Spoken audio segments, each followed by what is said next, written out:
Hey, what's up, guys? Tim here. I got 432 joining me. 432 has been removed, as you can see. I'm back to my old self. That's a great nickname, though. 432. It's funny because absolutely nobody knows what it means except for like you and me and Yo, Archie. and the irony, I mean, speak of soul readings, what a, like, on point soul read. 432. It's kind of weird that he would mention that specific building, and then that's Yeah. the place where where the Phillips auction is. So it was What? kind of It's ridiculous. It's ridiculous.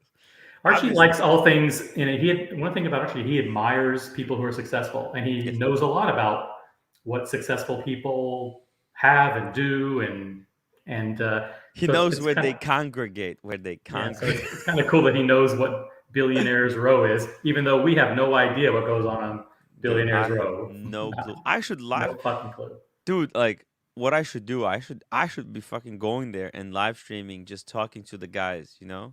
At 432, right? They have like a coffee shop there and stuff. Should I go think they and do. interview Hey, those hey. guys. You could Rolex, please. you could interview the doorman. The doorman's probably wearing a Patek Nautilus. The doorman. Let's see here. Abusive uncle. By the way, is that? I'm debating coming on, but I won't add anything useful to the conversation. Yeah, I never sure. do. I never do. I bet he will. I bet he will. Come on. Exactly. This We could. conversation is pretty pointless. So If I can be on, then anybody can be on. Really. I mean, hell yeah, dude.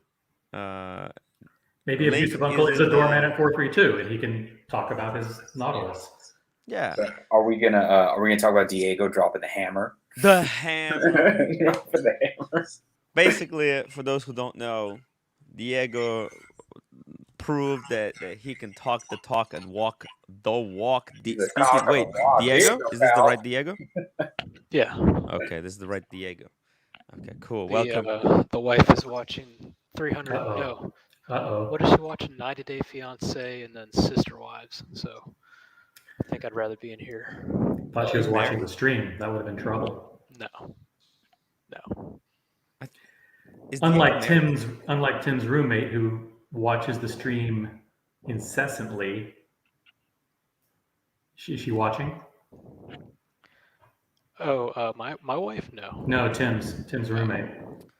I don't think so. She's totally not in the mood. She Yeah, how's she thought she feeling, has by the work way? today.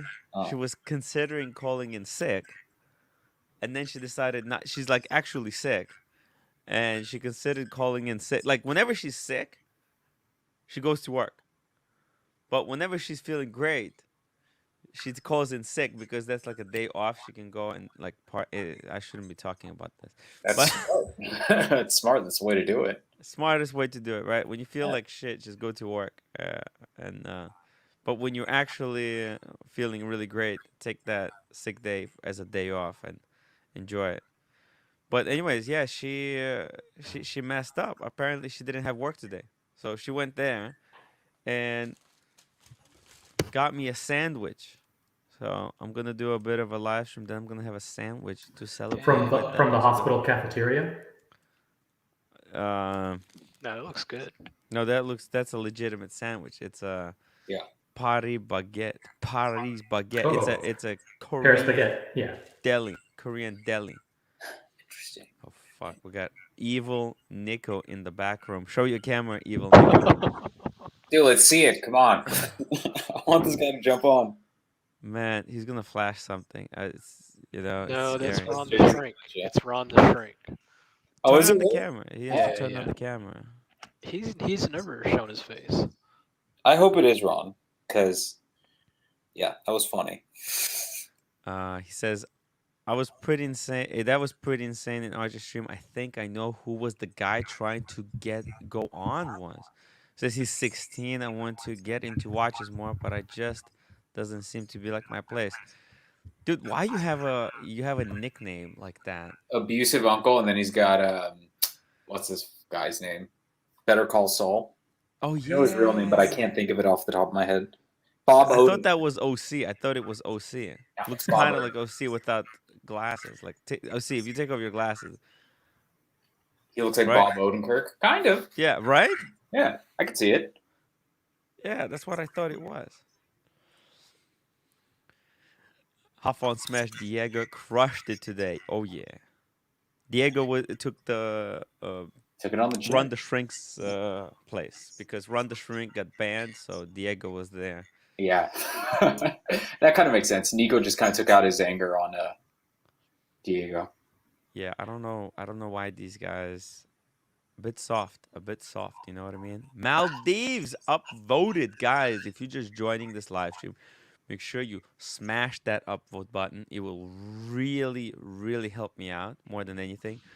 I'm just trying to do a bit of a live stream. I should be going to sleep. I do need to make a vid. By the way, guys, check out the green room emoji. We got green room in the chat.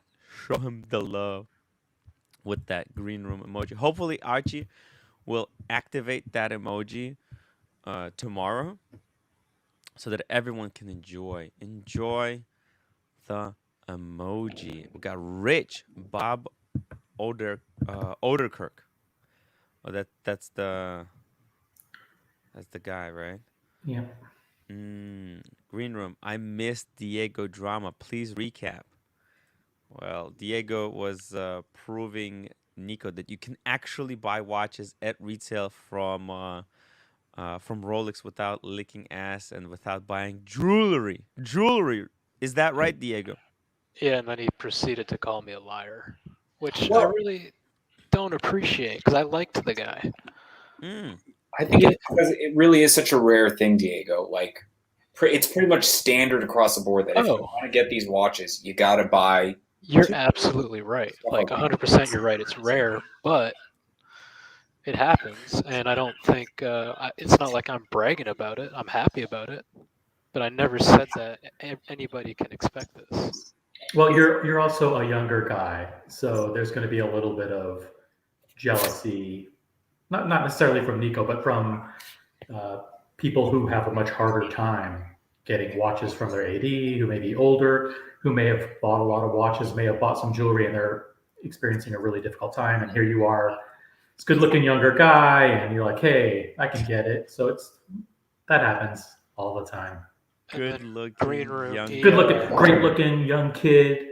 yeah, with a lot of He said money. he's got a TV show, but he can't talk about it. So I asked if it was my 600-pound life. And he didn't get it at all. He's like, "What? What is that?" It's only the greatest show on TV. That next to 90 Day Fiance. I Listen, love those, by the way.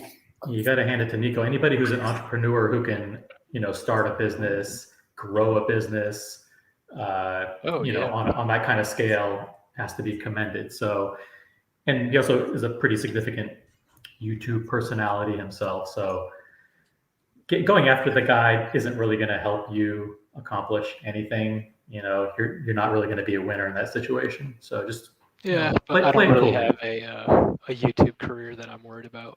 So yeah. Diego is not in this for the YouTube wristwatch fame. He's in it for the There's fun. there's no reason to make enemies. Factor. No reason to make enemies of anybody. I don't think. You're right. Right.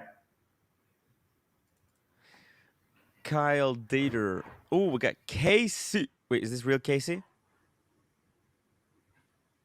Casey? Oh, sorry, guys. Oh shit! Man, every time now I'm like freaking out whether it's the real person or not. Welcome to the show, man. Hey, thanks. Hey, did you catch? What No, happened? go ahead. No, I slept like 12 hours yesterday. Nice.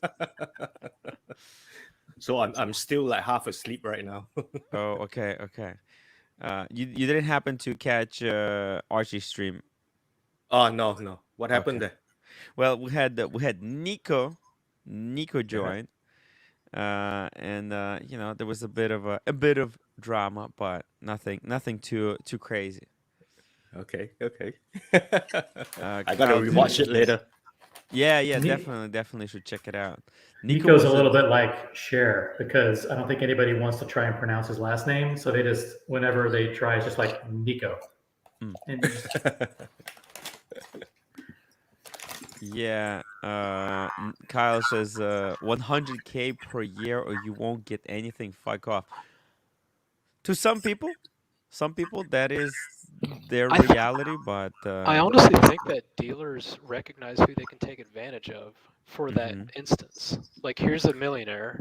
He wants a Submariner. We're gonna fucking milk him for what he's got Right. Why would you sell a Submariner to a millionaire?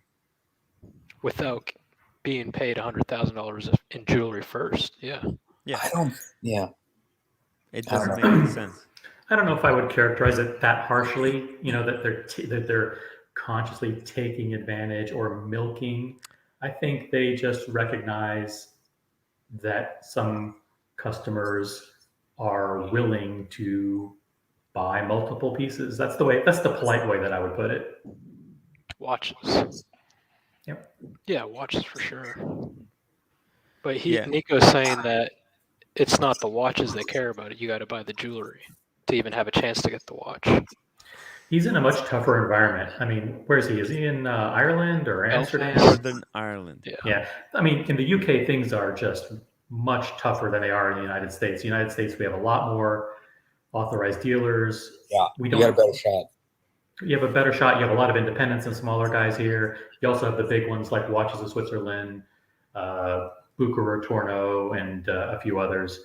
But every single day, someone walks into an authorized dealer for the first time with no purchase history, gives a story about, hey, I'm graduating from college, or I'm turning 25 or whatever, and they end up getting a watch. It happens every single day.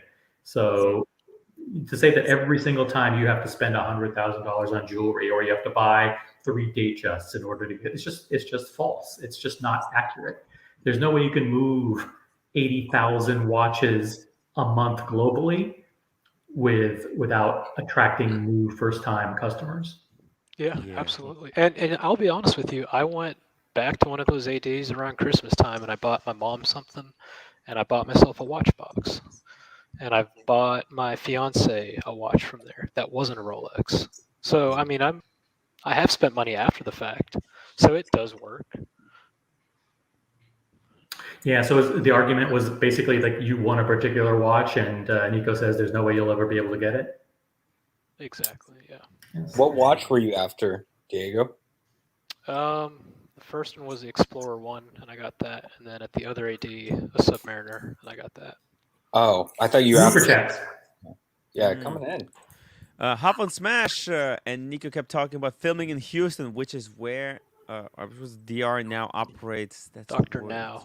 Dr. Now. Okay, operates. Lamau, that was the true genius in my 600-pound life comment. Got super chat from J617, $2. Big difference between United States and other ADs.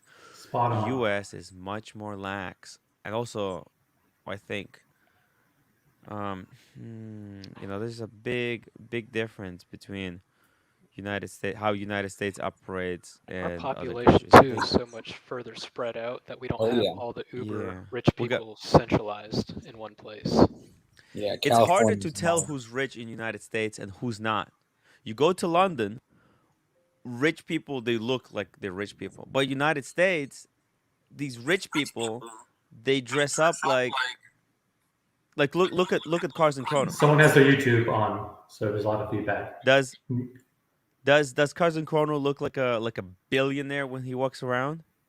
In today's age, yeah. Well, I know, but you wouldn't be able to tell. No, There's not no. much difference between how he dresses and how I dress. Maybe those Dita glasses, but that's It's a pretty much- generalization, but I think you're right. I think in London, you're wearing a suit, you're wearing $500 shoes, Yes. you walk in with a wife in a Chanel suit or whatever, and here it's a lot different. Yes, it's opposite. It's opposite. Chunkstar, $5. What's OC wearing today? Saw a brief glimpse on AC3 stream. He's got the Sea Dweller, Red Line Sea Dweller. Fuck, that's sexy. Is that your first piece? You said This is the first Rolex I ever purchased. From an first AD. Rolex. Yep. I was there. They showed me the Datejust. They might have showed me the Submariner, and it looked a little small on my wrist. And I said, "Do you have anything bigger?" And Yeah. When they was this? If this is your first watch, this has been quite some time ago. a few years ago. Yeah. 2 years ago? 2 years, yeah. Wow, so you're fairly new into watches. Yeah. Wow.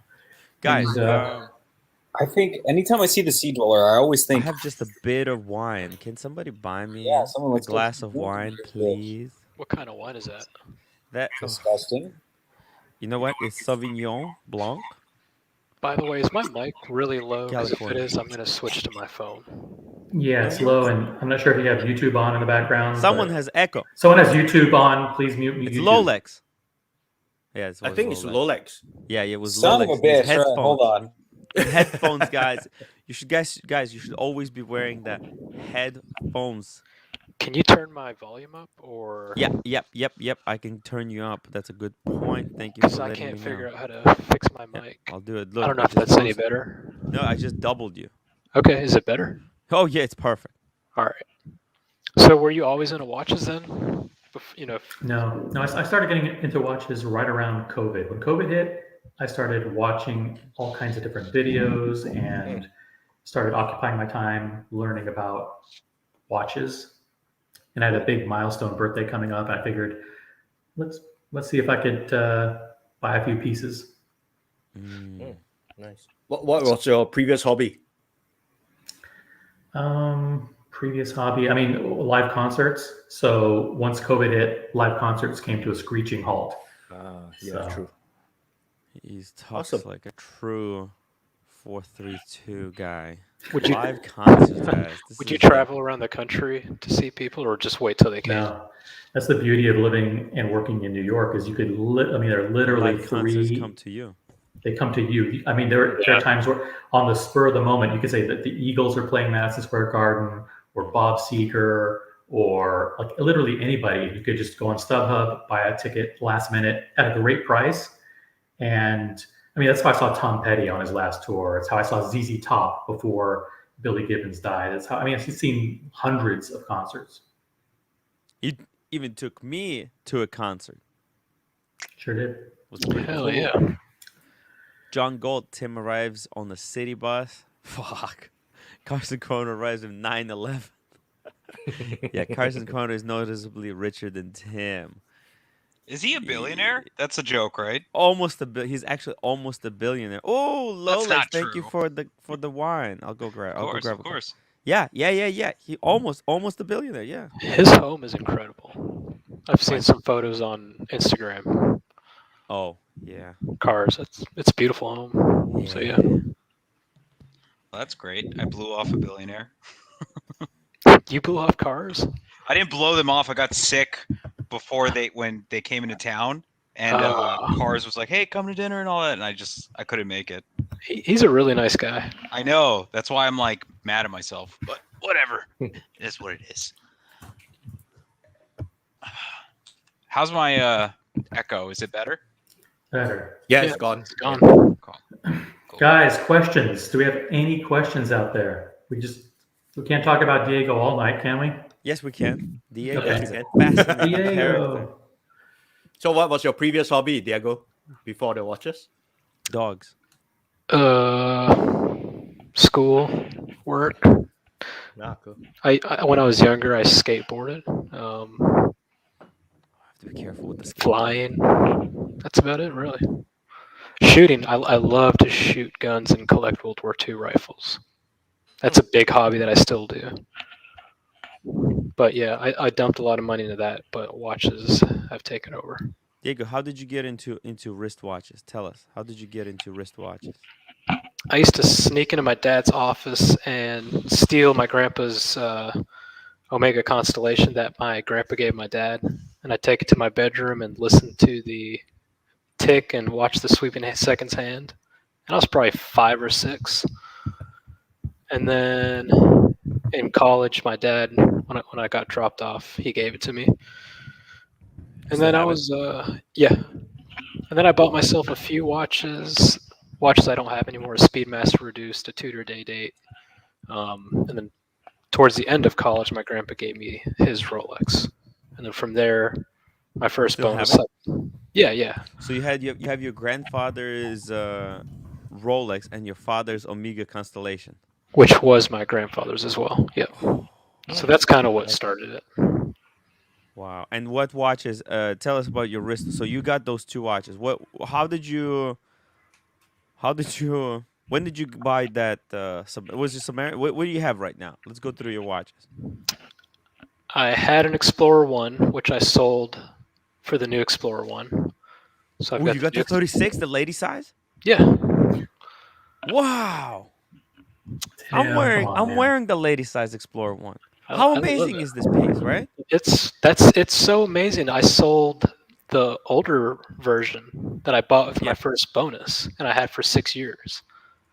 After having the new one for about a month or 2, I was like, yeah, I mean, there's sentimental value to the old one, but it's just sitting here. And then I've got a Explorer 2 5-digit, a GMT Master 2 Coke 5-digit, the 41 millimeter sub, and then just a few other nothing Yes, pieces. you got quite a collection for your age. that's quite a collection. Yeah, you can't possibly afford all that. But wait, how old are you? 33. I was gonna say he's older than me. Wow. Yeah, I'm older than Rolex. Wow. Okay. He's fucking Not older much than me. older. Yeah. And He looks I look younger. Like I know. I look like his older brother. I look like I buy him beer.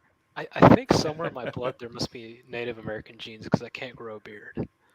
Like it just doesn't happen. Diego's part Comanche. Yeah. So you bought which watches did you buy gray market, and then what was the how did you get your watch at retail? All right. Gray Because market this is was the game, yeah. and now it's much harder. But yes, tell us. First watch was a 36 mil Explorer, the 114270. Oh, I bought that 6 years ago for like $3,000.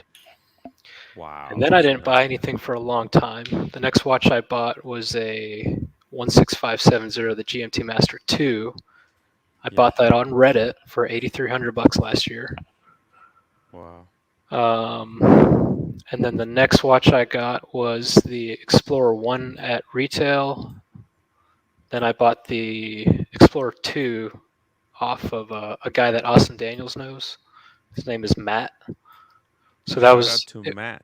Really wasn't gray market, and then the sub came after that retail. Wow. But I mean, the getting the watches sub is the only watch that you bought retail. No, the Explorer 1, the new one as well. That followed the Submariner. No, that was first. What the hell? Okay, so you just got the new 41 Submariner?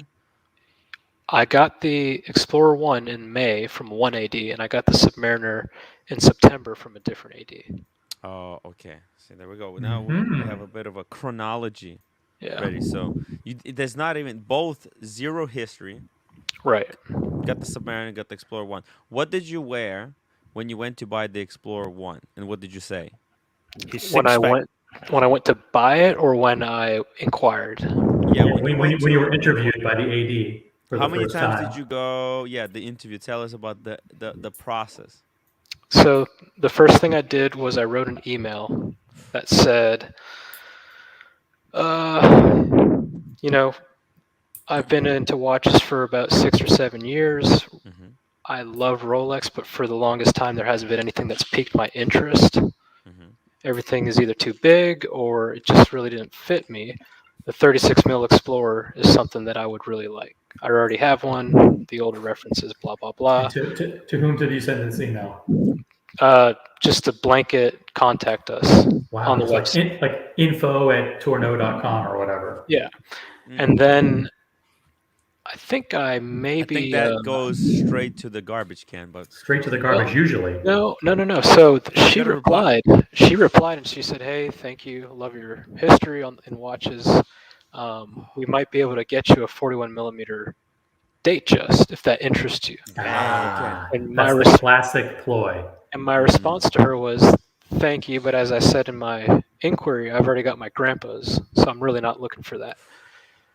So I didn't hear anything, and I ended up being in the area a month or so later, and I just walked in and, "Hey, my name's Diego. We've spoken." "Oh, hey, we don't have anything." I was like, "I know. I just wanted to meet you and thank you again for taking the time."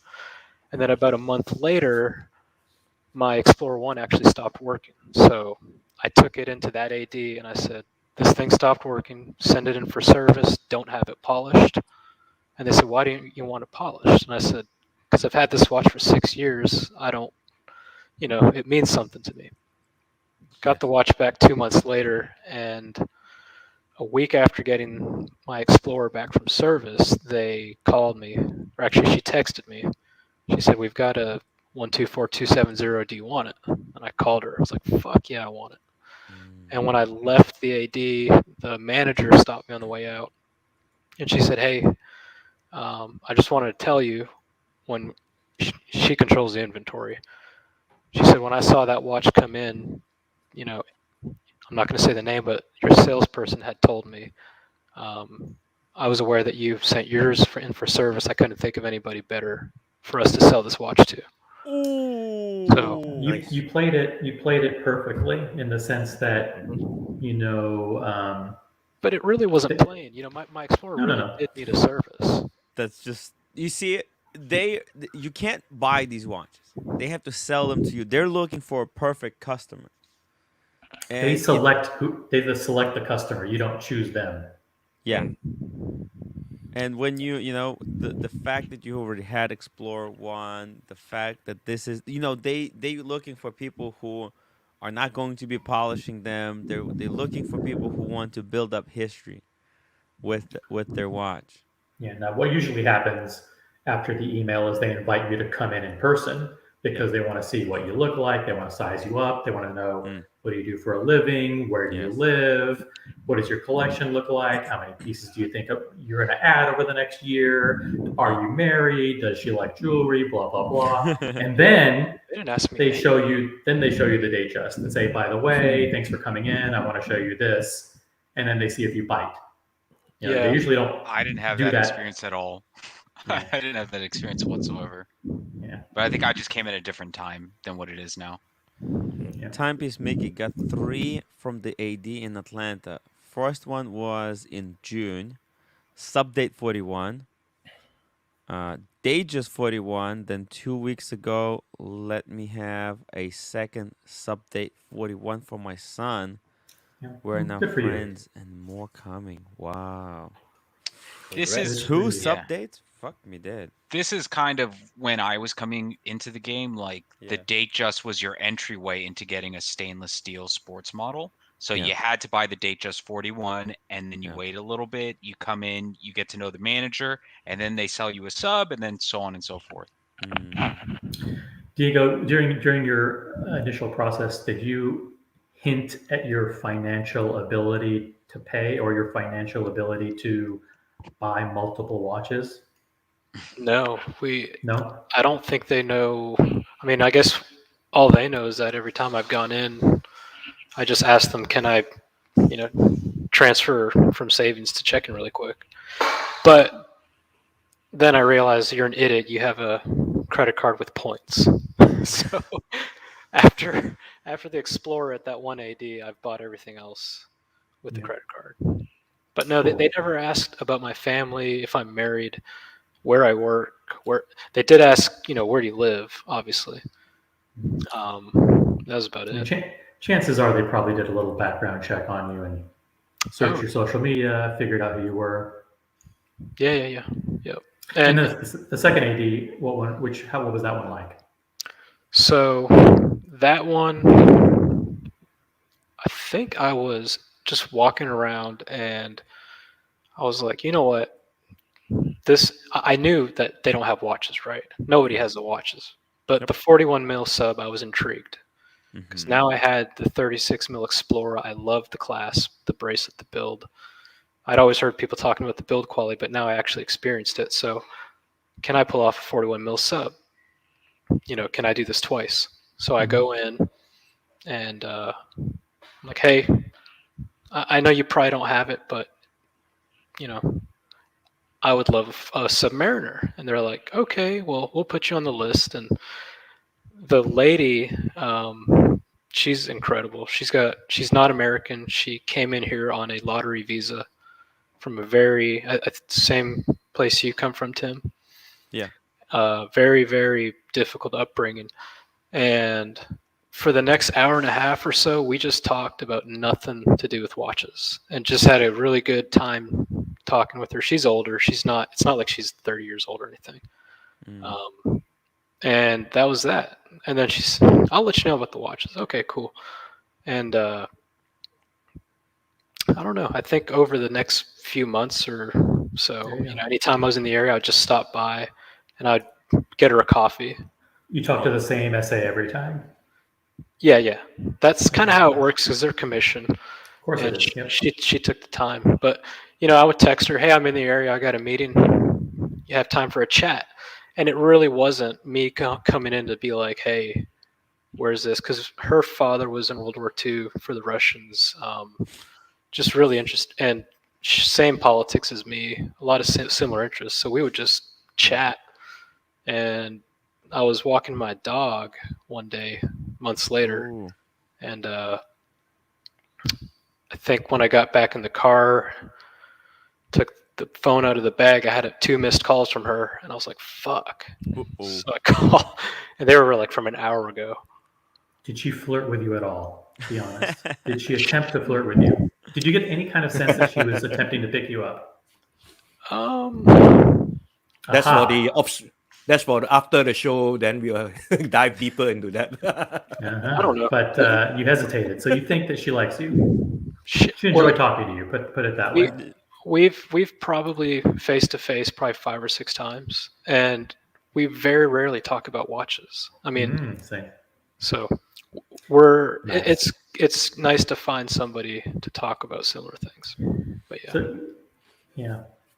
Cool. John Frey says, screw that. Screw all of this. The AD needs to know that it's a privilege for them to receive my hard-earned money. Otherwise, I'm out just like I'm not going to try hard to impress the pretty This typically takes the form of, hey, I don't bend over for the AD. They need to take care of me. And dude, those are the people who don't get watches. But getting that, like, dude, I bent over so many times. These fucking ADs, they gave me the business way too many times. I mean, because if you think about it, like Rolex, like for Diego, getting that Submariner at retail, it's almost like they're giving you $5K. 100%. Yeah, right. 100%. It's completely right. If these watches weren't selling over retail, then I understand. But now, they did something very interesting with the sub. When I got home, I was like, there's still a few stickers on this thing, and I kind of took them off, sent her a picture. I said, hey, you missed a few.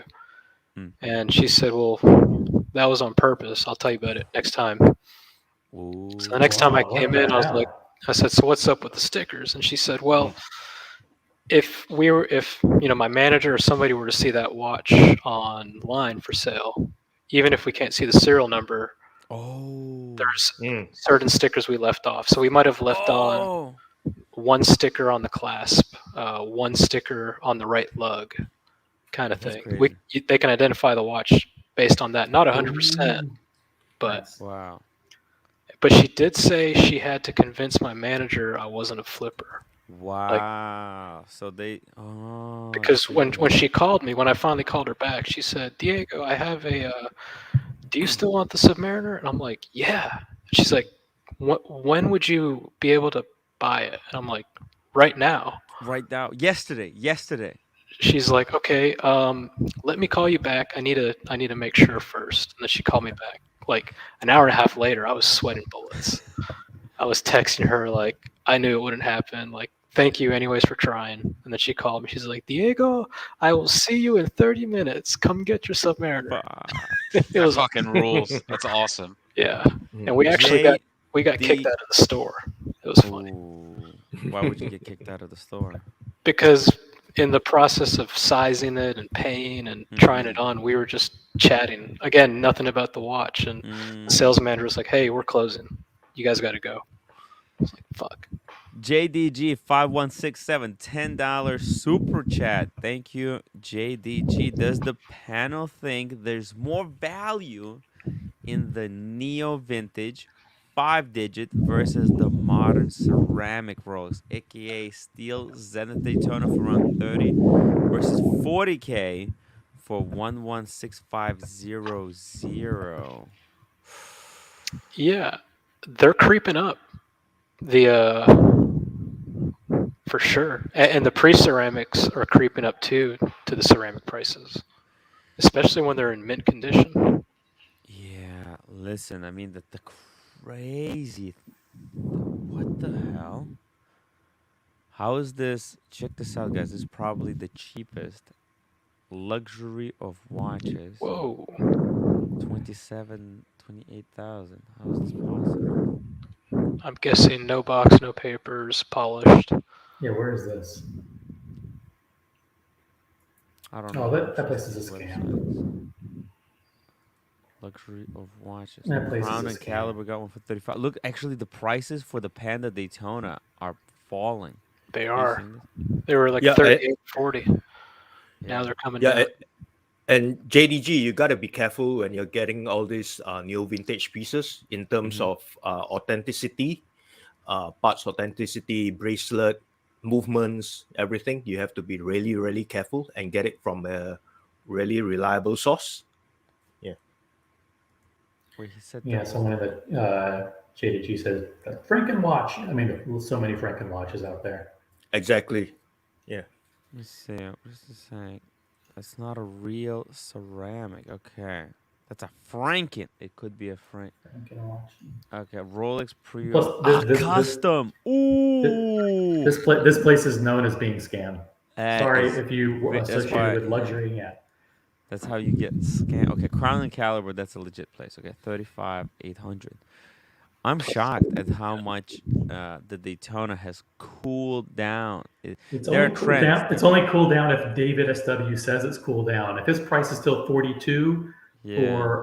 for unworn with stickers, then it's 42. If you Yeah. see brand new inbox with Yeah. papers with fresh card, unworn with stickers dropping to 39, then you know he couldn't sell it at 42.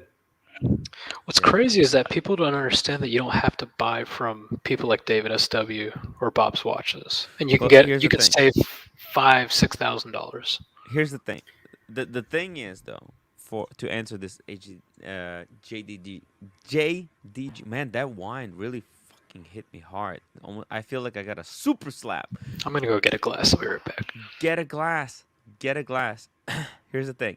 The Zenith Daytona, I would really like it to be with some type of authentication papers. I think That's me. Yeah, 100%. Right? Yeah, that's the If main you- reason I don't buy these 5-digit watches because they fit my wrist actually better. yes, 5-digit watches, but the beautiful. thing is, you never know. It's a minefield out there. These fakes, they're so good. I would want to know exactly what it is that I'm having. Right? And you'll never know. Yeah. And you pay a premium for that. Yeah. So, Yeah. And I think it's worth paying premium if someone can write like you know how there's car reports, there's that Carfax. Carfax, yeah. Yeah. I would love a report on my watch. I would want to know exactly all the parameters. Okay? So, Yeah. yes. I was just saying, if I 40 could buy it right off the guy who purchased it, I would do Yes. that. I'd pay a premium on that. Yeah, and that's why, if you want a cool 5-digit reference, if you want to pay the buyer's premium from Sotheby's or Phillips, Yes. it's getting the watch directly from the estate sale or directly from the original purchaser, and it comes with all the paperwork, the original receipt and all of that stuff. Then that gives you peace of mind. If you walk down 47th Street and you see a 5-digit reference, you have no idea where that came from. It's a naked watch. Yeah. And just literally no idea what's in it. There are a few gray market dealers that specialize in these pre-ceramic Daytonas. I'll have to look them up. One of them is Fog City Vintage out of San Francisco. And, when they sell one, it's box papers, hang tag, receipt, that kind of shit, unpolished. You're not just getting a naked watch that you really don't know where it came from. So there are safe places to buy them, but you have to be very careful. Yeah. You guys remember the red liner sub, the Submariner with the red text for the sub? Yes. They are actually fakes, right? Which took a real Submariner dial and they printed the red line text onto it. So if you are not careful, that is an actual dial which is authentic, but it's a fake red line. So that's the level they go to. Yeah. The level of deep fakes that these go to. I mean, it's just wild. You have to buy basically like the vintage stuff. Like, okay. I mean, you look at this. What is this? 116520 M serial number. It's a beautiful little piece. This is not highly faked watch, right? Yeah, I'd feel comfortable buying that. Easy. Yeah. That looks nice. Actually, this actually has a modern clasp. Whoa, what? That's 2010. Yep. Some of these have the new clasp and some have the older one. Same reference. One of my buddies from high school, this is his one and done. And I think it was a gift from his dad, and it was before the whole Rolex hype. So shit. I know, right? Pretty amazing. He's got this and then a 111, and those are his only watches. You know the sad thing about these subs, or I'm sorry, these Daytonas, Crown and Caliber and Swiss Watch Expo, they've got quite a few. Mm-hmm. But their standard practice when they get these watches is to take, I mean, nothing wrong with working on the movement, but then they'll polish them for retail. That's a phrase that they use in the gray market, polish for retail. So they'll take a watch that might be, one owner, barely used, and then they'll polish it up. And for a watch like this that's getting into the 30,000s, that does affect the value, at least to me. That's an important thing for me, but they just do it automatically. So any watch you buy from them will have a non-Rolex polish. JDG5167. I already have that one. It's great, but 30K is steep. Wow. Yeah, so he's talking about going to pre-Zenith, going to Zenith. So that's the non-Zenith, right? So listen. Are Zenith and non-Zenith both with the 116520 model number, or is it a different model number? No, I think the Zeniths are 16520s. Yeah. Okay, so Zenith is one. And the running seconds is at 6 instead of 9. It's also dial configuration. Or 9 instead of 6. I'm sorry. Whatever. Yeah. By the way, the thing is, the way you can tell the Zenith versus non-Zenith very easily. So you see the subdial. You see where the center of the subdial is? See how it's above the seconds, right? Above the chronograph seconds. If you draw a line between them. On the Zenith, they're on the same line. I never knew that.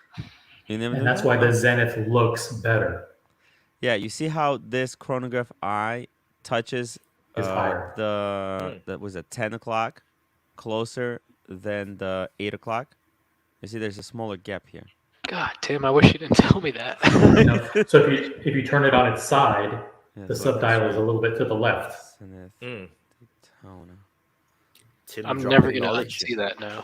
Yeah, let me show you this one. It's the same thing with the Speedmaster. If you look at the top, people say it looks like a penis. Like the line and the 2 dots. Now, feel free to look that up. Look at that. You see it's perfectly kind of symmetrical. And you can see if you draw the line, it'll go through the central seconds. Damn. There we go. It's very I've also heard the gold modern Daytonas, the right bottom lug is thinner. Oh, yeah. The lugs aren't even. Just to jump in with an off-topic comment, and we'll get right back to this one. But Timepiece Mickey said that when he went to his AD, they wanted to charge him 4% to use a credit card, and that is total bullshit. There's no way a large corporate AD like Venpe, Watches of Switzerland, or Bucherer would ever charge you extra to use a credit card. So that's crazy. It's bullshit. I mean, if you're dealing with an AD that, I mean, I understand that they see it as an opportunity to squeeze an extra 3 or 4% out of you, But that's something that Rolex should really be regulating as part of their retailer agreement. They shouldn't be allowing ADs to charge extra nickel dime customers. Listen. If you're getting a Submariner at retail, just pay the 4%. Forget about it. 100%. I understand. Yeah, 100%. like But come on, man. I'll Like pay 8%. I don't give yeah, a I'll shit. pay. Hey, listen, I'll buy dinner to the sales for the That's what the small ED five-star is counting restaurant. on. I'll do whatever you want, man. Please. Yeah, come on, just pay. Or you can pay by check or wire. Yeah, But that's still bullshit. All right, sorry to interrupt, but I it's thought a that was bit. important. Yeah, I get it. It's a bit bullshitty. It's a bit shitty. Yeah. I mean, there's no way in New York that they would do that, Tim, to people like us or to anybody. A rich person walks in with a credit card, they say, yes, sir. And they take your credit card right up. They would never say, oh, well, we don't take that, or we're going to charge you 4%. None of that bullshit. Technically, they could lose their merchant power with Visa or shady as fuck. MasterCard if you rat them out. Yeah. That's no different than basically saying, hey, this Submariner is 10,000, but really today it's 14,000 or 12,000. Yeah. Bullshit. How did you get your watches after we get done with this? I'd love to know, Tim. Oh yeah, I'll tell you. Joe O'Haranda, the Daytona's lugs on steel are not even. Are not even. Oh yeah, no, they're not. They're not. But on the gold, they on some gold. So yeah, I might have had that flipped. Yes, as you can see here on the steel. Yeah, mine, they're not even. I don't know. I don't know why they did that. They changed. I guess it doesn't have to be perfectly symmetric because this thing is kind of heavy. So my guess is that they were trying to offset because this side doesn't have the crown, doesn't have the chronograph. So this side feels a bit heavy, and I'm guessing they took out a bit of a. If you draw a line, Tim, where the top left lug intersects with the bezel, here, right around 70, top left. Top left. Okay, yeah, here. So right there, and then if you were to draw it straight across. Yes. Look at that. It's here. Yeah. So no, you can tell. You can obviously tell that this stuff. That's the same way it is on the. You go to Rolex website. Here, I'll show you.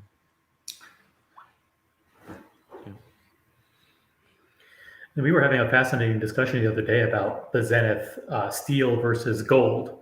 And was it Jonathan that was saying that he would choose, or T and Tickers that said he would choose the steel versus the gold, even if they were very close in price?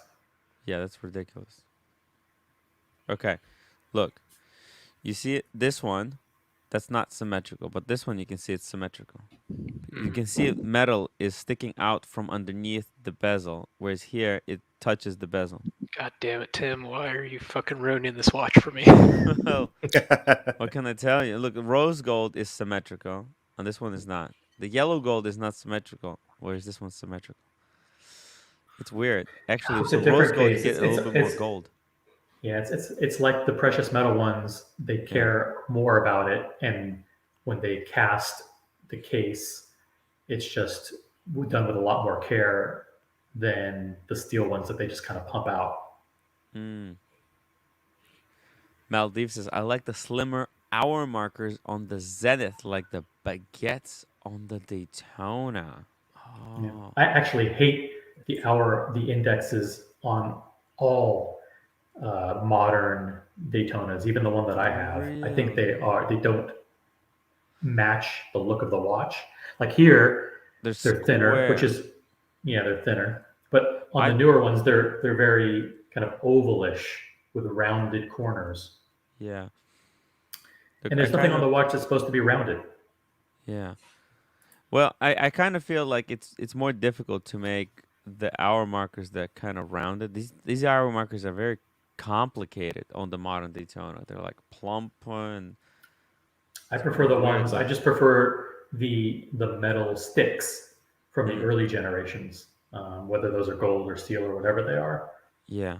Without the aluminum. Oh, those are old. Yeah, the pre-Daytona. Those are pre-Daytonas, no? I don't know if they're pre-Daytonas, but I mean, I think the ones from the 70s have just metal indices without loom in them. It says the new ones look like boats to me. Yeah, those are ugly. Yeah, the kind of look like tiny little boats. And see the thing about this is the hands are very rectangular and have a sharp edge to them, right? Yeah. And the indices are curved.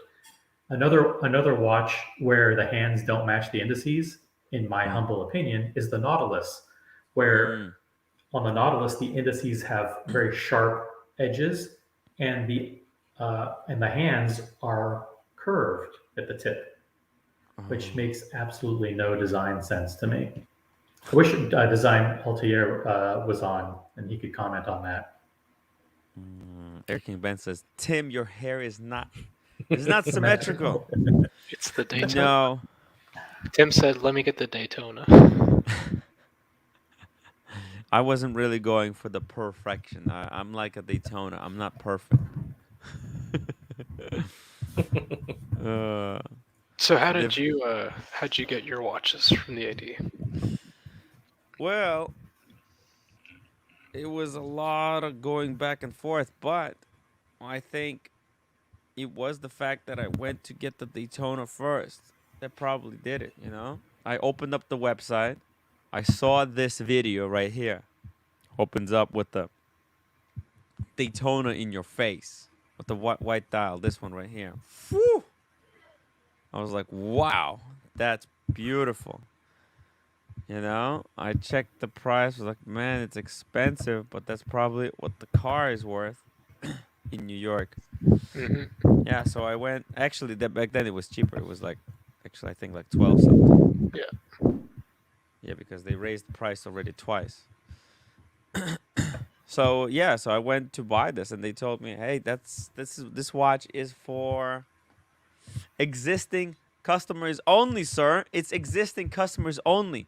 You have to get on the wait list. The wait list, Diego. And they said, as I said, okay, with the wait list, all right. So maybe there's other Rolex that I could get.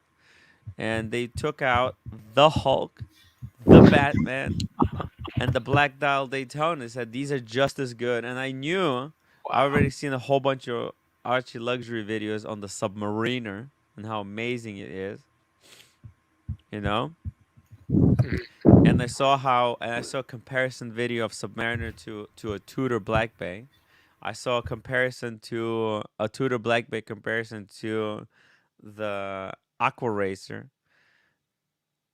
And I was like, man, you know what? If I'm gonna go for a diver watch, then might as well get the best of the best. Fuck that. Because I didn't even, you know, I saw a video with the guy. He opened up the Aqua Racer and it had this nasty and vicious plastic ring around I remember the you saying movement. that. So hold on a sec. You go in for a white dial Daytona and they say, we don't have that, but hold on. They come with a Hulk, a black dial Daytona, and a fucking they GMT. say if you buy, you know, they said like I was okay. So they said this is a waitlist only watch. Oh God. If you buy another watch from us, we'll put you on the wait list for this one. Okay? And they said here are other great watches that you should consider instead of this one because we can't sell you this one. They said we cannot sell you this watch. Yeah. Okay? So they pulled out those three. They laid them out in front of me. I'm like, here, that's your choice. Choose what you think. If you don't want it, fuck off. You know? Jesus Christ. And did you have any inclination back then, like, these are worth more the second I buy it? I knew the Submariner. Submariner was actually worth less. It was going like $500 to $1,000 less on the secondary market back then. So this is the 40 mil. The 40 mil, yeah. Yeah, but you said it was a Hulk, right? No. They pulled out a Hulk, a Submariner Black Day, and a Batman. Okay. And I remember watching Archie video. Back then, Archie was recommending going for the pre-ceramic. He's like, why would you buy the ceramic because back then, dude, the pre-ceramics were like, so I paid like 8,000 for the ceramic sub.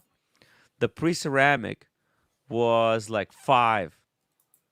And the Explorer 2 was like 3.5. It was fucking nothing. Yeah. Well, I remember when I bought my Explorer 1 for 3, it's because I couldn't afford the Explorer 2 that I really wanted at 4. Yeah. So I went with the black one. I was like, man, that's probably the best, because Submariners was like, it was the best diver. Like that's like out of divers, that's at the top. That's the best. You can't get better than that. Yeah. And I saw videos where people were saying, don't get it. Don't buy Submariner. Buy the Black Bay. It's just as good. And then there's videos, don't buy the Black Bay. Don't buy the Black Bay. Why would you buy the Black Bay if you can get Aqua Racer for half the price of the Black Bay? And I remember when I was thinking of Tudor, but when I saw the video, so first when I saw the video for like Tudor versus Rolex, I was like, man, I should get the Tudor because it's just as good, right? But half the price. Why would you buy a Rolex? But when I saw Tudor versus Aquarace, I was like, fuck the Tudor. it actually saved me from buying the Tudor. Because otherwise it made me want to get the Rolex. The fact that they were so close. You made the right choice. Right? Yeah, it was I would get really lucky. J617, $2 super chat. Follow the rules. Crown for every achievement. I had never even heard of Tudor before getting into the hobby and starting. The only reason why I even started to learn about Tudor was all of these Rolex versus Tudor. Is Tudor the baby brother to Rolex? Tudor is owned by Rolex kind of videos that are all over the internet. But from a brand perspective, I had never even heard of them, never considered them.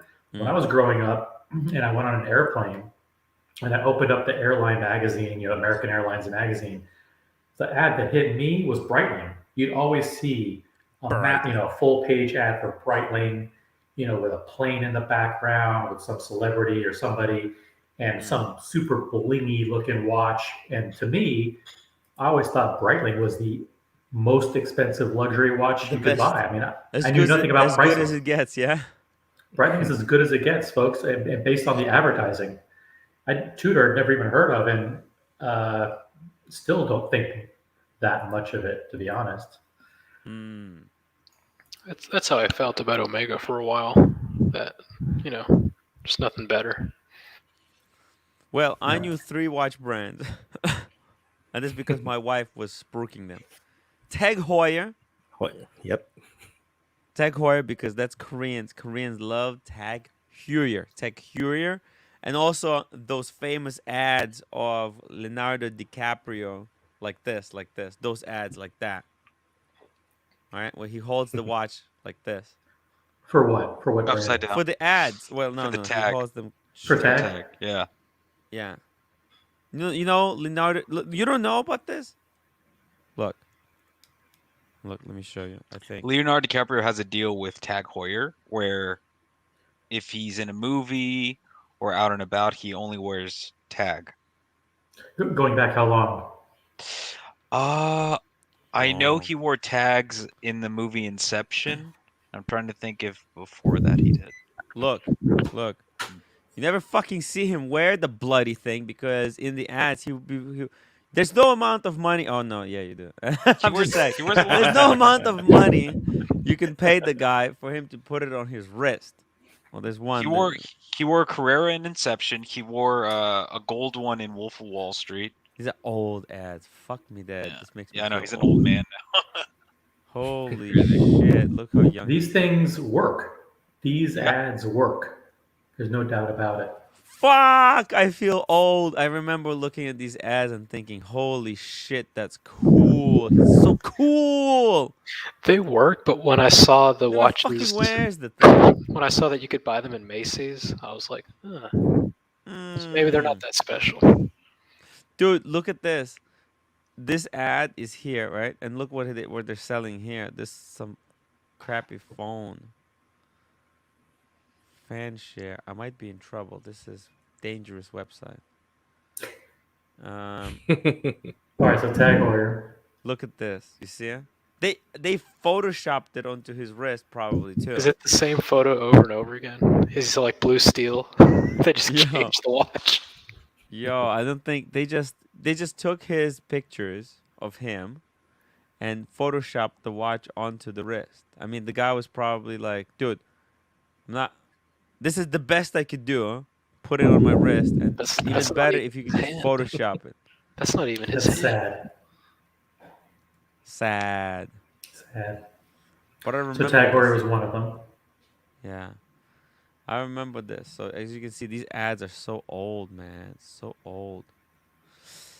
Anyway, so I remember Tag Heuer, the Heuers. They were so cool to me. That's why actually the first watch I got was Tag Heuer. Actually, my roommate convinced me to get it. That is a lot of times a Tag is the first and last Tag Heuer. luxury watch that someone buys, Right. and to a huge proportion of the marketplace, spending $1,500 or $2,000 on a watch is the upper limit of what they would ever consider spending on a watch. Like my Yes. doctor has a Tag Heuer that his wife got him when they got married, and he wears it every single day. That's his one watch. One of my colleagues, several years ago, I was inquiring about his watch. He goes, "Oh, it's a Tag Heuer." I looked it up; it was $1,500. At that point, I thought, "Geez, who would spend $1,500 on a watch? That's ridiculous." Oh yeah. Yeah, my dad bought a Movado in the 80s, and he still has that. That's his nice watch when he goes out. Dude, Movado has some really interesting vintage pieces. Yes, from they the do. 60s. Including some with the Zenith movement. Yeah. Yeah. There's a few tags I would buy. Oh, there's Monaco. I get it. Yeah, I get a Monaco. Carrera. There's Mhm. some nice clean Carreras. They've got some reissues. I think I can't remember. I know the references are 3113, but it's a very simple. It's a 36 mil chronograph. Mm. It's pretty incredible. M360. I never wear my moon watch. Tempted to flip it. Whoa. I bought from the AD in 15, my first luxury watch after the pontiff's advice. But bought it on leather with a gator strap. Don't flip it, right? That's not a good idea to do it now. If he doesn't wear it. It's such a nice piece, you know? He overpaid. He got it for 5,200. Probably worth 4,200 now. I got a big box with straps, coin, magnifier nonsense, the whole shebang. Yeah, sitting in my closet right now. Oh, the big box? The Yeah. big box? Yeah. Yeah, I never look at it. It's just sitting there. It's like That's a not- coffin. That's Yeah. not too bad of a loss. I mean, he got to enjoy the watch for 7 years and Yeah. pay essentially $1,000. It's true. Yeah, that box can be turned into a luggage bag, man. The size of that box. I know. I want to put it on display. Yeah. Tim, do you remember Tommy? You remember him? The guy Tommy? called Tommy? Yeah. Yeah, Remember- yeah. Tommy helped me Yeah. out the whole great deal, you know? Yeah. You Love know, Tommy. Dago sounds a lot like Tommy. and even his storyline, right, is almost Yeah. the same as how Tommy got his Batman. Yeah. You guys want to see one of my Email- first watches?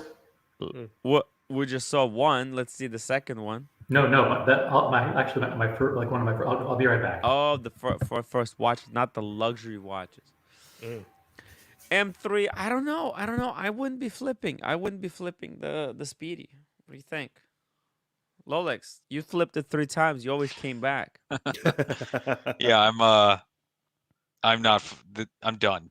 This one's Yeah. staying in the collection. I'm done. Yeah, look at the smoker says I flipped the moon watch once and bought it again within the year. On the gator strap is a great way to wear it. My big box Speedy bracelet is still stickered. Maybe add the bracelet to it. The bracelet is gonna be expensive.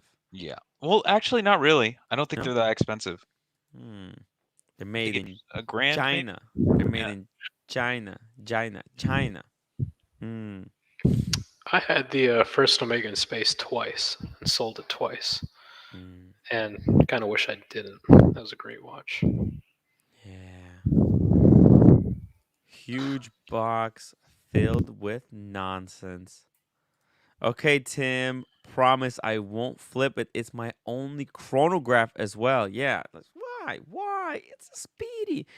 It's not worth much, and you're gonna regret it. The cool thing about the Speedy is how easy it is to wear it. You just pick it up, wind. You don't have to unscrew the crown because sometimes, man, sometimes I'm lazy to unscrew the crown. And this one, you just wind it, pull it out, set the time, go. It's easy. Chris, Vince, Tim, anything hot on your radar? Is the Aquanaut your next watch? There is a possibility I might be able to get the Aquanaut or maybe both, but not likely both because I wouldn't be able to afford it. The 15500 white dial. Those both retail. I possibly could, but how am I gonna pay for it? Is that the same AD that you've got all your other stuff from? No, it's a boutique. They have a boutique in the city. Hey OC, welcome back. So you guys know that I love Movado style, right? Movado? No, we don't. We didn't know that. You like Movado? I do. I've always been a fan of Movado. 432 likes Movado. Okay. I just dropped a bunch of links. You okay? It sounds like you dropped a whole bunch of stuff there. The nonsense. The box filled with nonsense. Yep. So here's one of the first watches I ever got. Well, that looks Movado-ish. Rado, It looks that like Rado? it. Rado? Oh, I've got one of my grandpa's is that? Prados also. Is that Rado? No, this is Pulsar. Oh, okay. Pulsar. That's just. Pulsar. Is that gold plated? Yeah, gold plated. This was Vicious. probably a. What were you thinking when you $50 bought watch. that? Tell us. What were you thinking? What I was thinking is I just like it. To me, I didn't know I wasn't into Movado yet. I just knew what I liked, and I like plain, simple dials Oh, with dude, nothing that's on like them. a Movado homage. Fuck me dead. That's pretty. That's vicious. Is that insane? Yeah. And I have another one too. Watch this. So after that, Was that in the 90s? yeah, in the 90s. As a matter of fact, I'm pretty sure that my wife's grandmother bought it for me for my birthday, and I have Box and the papers. receipt, box and papers from Robinson's May. Okay. What the hell And is it Robinson's was- May? Your camera gave out. Robinson's May, and the list price was $81, and I had a gift certificate, and I got it for $63. Mm. And then my next watch was this one. Does this remind you of anything? Yeah, Movado. Movado. Does that It looks exactly the Fossil. same. Fossil. fuck me that it's a step back. You know, you went Step from back. Pulsar to Fossil. Jeez. Fossil. What's the name of the famous Movado with just the little dot? The museum My watch. God. So some of those are pretty expensive. I was looking months ago on eBay. And then, of course, later I did buy a Movado museum watch, but that just shows you, like, for some reason, my brain really loved. And if they were at Datejust today without any indices, with just a black onyx dial, I would buy that in 2 seconds. Wow. But it's also just crazy how similar. Yeah, it looks these- exactly the same. That was the style, man. That's a hot watch. That, I that just goes remember- to show that these Movado. You know, by the way, Cars and Chrono, right? He had a Movado as well. Yeah. Yeah. I used to see Movados everywhere. That Even was I'll tell you this. I'll admit it. I was on the airplane to Korea, and I remember looking through catalogs. You know how in Korean airplanes they have these catalogs with all the with like whiskey and stuff. And I remember looking at Movado and thinking, "Wow, that's a cool watch." What was I thinking? That just goes to show, like sometimes the tastes have to evolve. You got extra links. The links. MD Chaz, I had a Fossil watch back in the day that looks like a Movado. Fuck. Pocket watch time. My eyes, they're burning. They're burning. Yep. M3 6-speed. Ha ha. I had a Fossil watch probably in the 4th grade. It's terminal. How can like style change so much? It just goes to show this. There are fashion watches, and then there are steel sports classic watches. Timeless. MD Chaz. I had that watch with the blue dial. That looks awful, man. I mean, people make fun of my Explorer 1 lady size. If that was a Patek, though, if that was a Patek, that'd be the watch to have. That looks like with that bracelet. That bracelet aged that looks a horribly. Lot Vacheron 222. The bracelet is brushed with polished center links. Well, you know what? That's proprietary bracelet. If you think about it, right? That's a whole package at least. And this like one. Fuck me dead. Freaking hell, man. Wow. This is terminal. Yeah. By the way, when we're gonna have the funeral for these pieces? These are in a box. I mean, here's the thing. Is there hope that those watches will ever come back and be fashionable again? Like, is there? No. There's just no chance, right? There's no chance. Oh. Same design, right? Yeah. Yeah. Back in the days. What is that? Is that Rado or is that Fossil? No, that's a Seiko. Oh, Seiko. Quartz. Yep, it's got that terminal dot at the 12. Yeah, the middle dot. Man, everyone was copying Movado. Like, that's not coming back. That trend is never coming back, right? Like, that's just impossible. I had a Movado Dura full tungsten case and the bracelet was in the back watch. And Alex, I am going to watch Fun Day Sunday. There we go. Ratings poison, guys. Smoko, I'm waiting for the 90s design aesthetic to return, at least as an influence on the future watches. It's never coming back. I'm sorry. That is just, that trend is gone. It's gone. I'm sorry. It will never be back. It is just something. It's part of history. What about the Vacheron 222? Pull that up. That is a very similar designed watch, and it is fucking killer, in my opinion. You know, how dare you say that's a very similar design? It's completely different. You know what we should do, Tim, is one day we'll go to Macy's and we'll set a budget of $100. Yeah. And we'll scour that whole section.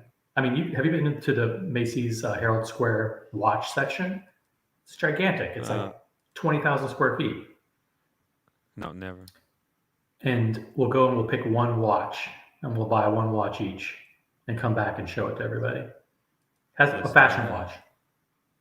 Listen, that's a horrible idea. It's a waste of money. It's actually irresponsible. There's other things that we can spend the money on that will help the community and not those watches. I mean, I disapprove. Deny. Okay. Or you bring your shitter watch out there and burn it outside the shop. Jesus Christ. But these have sentimental value. I mean, this is like a watch that my wife's grandmother bought for me for That's 63 cool. bucks. Yeah. That's cool. But imagine if she bought you a Rolex. Imagine. Yeah. Imagine even like a Datejust 36 or Air King 34. Imagine that. Probably same price. Is that particular dealer an AD now? You have a good history with them. Go back with the receipt. Say my grandmother was ripped off here. Ripped off as a scam. It was a scam. No, I mean, all jokes aside, I mean, I've that's got cool. purchase history. Listen, if my dad or stepdad ever bought anything for any kind of watch for me, that would be so fucking cool if I still had it. It's amazing. It's amazing. It's just you're very lucky, man. Very lucky. DJC OC, do you ever wear them? Okay, he's back. No. He'll be back. No, I don't. Yeah. I'll be back. Don't. Fuck me, Dad. Bless you. Speedy Hernandez. Bless you. Yeah, thank you. If mullet haircuts came back, anything is possible. Dude, like mullet, they didn't come back as a serious fashion. They came back as a type of a joke. It's a joke. It's not real comeback. You see a timepiece, Mickey. It's never coming back. I can bet money on it. Yeah, maybe as a joke. You know how people put them on. You know when it comes back, when they film a movie about the 90s or something like that, they'll use it as a prop, but nothing more. When will brands stop making all these re-editions? Dude, actually, Smoko, there's actually a problem. There's basically nothing more to re-edition. Right, Casey? Like, are there any, right? Unless they can come up with a totally brand new design, right? There's nothing left. Yeah. There's nothing left. So, you complain about the re-editions, but that's it. We're like, these brands have went to the bottom of the barrel, and there's nothing left, unfortunately. By the way, look at the 222. I mean, who said that looks like It looked like integrated bracelet. It's a Tissot PRX or a Rolex Oyster Quartz. I think that's killer. Are you saying that looks like Movado? It kind of looks like that first watch OC post showed us. You want to see my progression Not exactly. after the fossil? Not even close. I didn't say it was exact. It's not even close, man. Look at it. Right. This is That's like a killer watch. This is an iconic piece. Can you imagine finding something like that at a pawn shop? Dude, this thing is stunning. Look at this 222. Yeah. See, wouldn't you love a re-edition of that? Holy fuck! I would. Well, no. I mean, there is a re-edition of this. It's called the Overseas. Well, this one though. No. The Overseas is the modern reinterpretation of this watch right here. We don't need. Well, they probably will. By the way, you know what 222 stands for? Nope. That was Sherlock Holmes. No. Anyone? Nope. 222. Vacheron as a brand was 222 years old. Ooh. When they released this watch. Yeah, so it was a commemorative, a kind of a commemoration of the brand. Wow. Yeah, pretty cool. What do you right? have next, OC? Yeah. Well, after the fossil, the stainless steel fossil. Yeah. After this. Oh yeah, wait. The next one was this. What the? That looks like a Seiko. What is that? You got that's a Movado. Big diamond. Holy shit! That's actually a Movado chronograph. Yeah, it is. Damn. Fuck me, Dad. It's a quartz chronograph, and if you look closely, I haven't gone into the box and No battery in that, right? Oh no, there's it's still running. Wow. and it's running, and it's at the right time, Wow. and it hasn't been Movado. looked at in years. Wow. That's good. And the battery. chronograph's running. You have the chronograph running. Oh shit. What's the time? What does it say? 8,000 hours. Something. Nobody said it. Are there any quartz watches you guys would buy today, knowing full well it's quartz? That Grand Seiko GMT quartz. I think that's the only one. And by the way, when you reset the chronograph, I think I'm gonna reset it and see if you guys can see this. Yeah, it spins, right? It spins. Watch. I'm gonna stop it, and now watch. Yeah. Huh? It's still running. I got a split timer. Okay. Huh? Did you see how it didn't center on 12? Yeah. Ooh, it doesn't center. By the way, that's not a problem. For a quartz watch, it's not a problem if it doesn't center at 12. Just pull the crown out. No. There is a combination of chronograph buttons that you can press that will make them reset. You got to pull the crown out though, like a certain stoppage, and then What I usually do is it goes to the 59, so I just hit the start button and stop it real quick, and it. No. You don't have to do that. Hold you can actually OC every one of those registers, the hours, minutes, seconds. You can change all those individually. Oh, yeah? If you Google whatever model that is, and you just search like owner's manual, there's going to be a section, because I had to do that on my fiance's Seiko chronograph. Okay, let's try to reset it right now. I just so Googled while you guys are doing that, here we go. Engage adjustment mode. Start by pulling the crown out to position 2. Then press both buttons simultaneously for 2 seconds. So press both chronograph buttons for 2 seconds. You should have now engaged a chronograph adjustment mode. Yeah. Try it. I'm going to show you something real quick. Well, no. Try doing what? Okay. Like first, I'm going to stop the chronograph. Stop the chronograph. And you see over here, it is on 1 minute. Okay. So when I reset it, look carefully. You're gonna go full circle. It doesn't go backwards. Yeah. That. Okay. Now try it. Pull it out to second position. Okay, second position. Okay. Now press both at the same time for 2 seconds. And hold.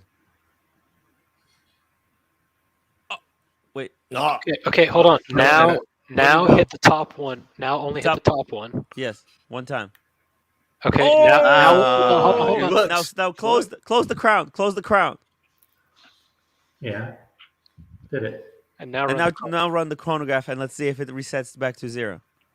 So now run the chronograph again. Yeah. Okay. Now stop the chronograph and reset it. Winner, chicken dinner. Oh, it works. Oh, snap. Yeah, that's hilarious. Wow. Oh, yeah. That is unbelievable. This is horology school like no other. Yes. I gotta love it. How cool was that?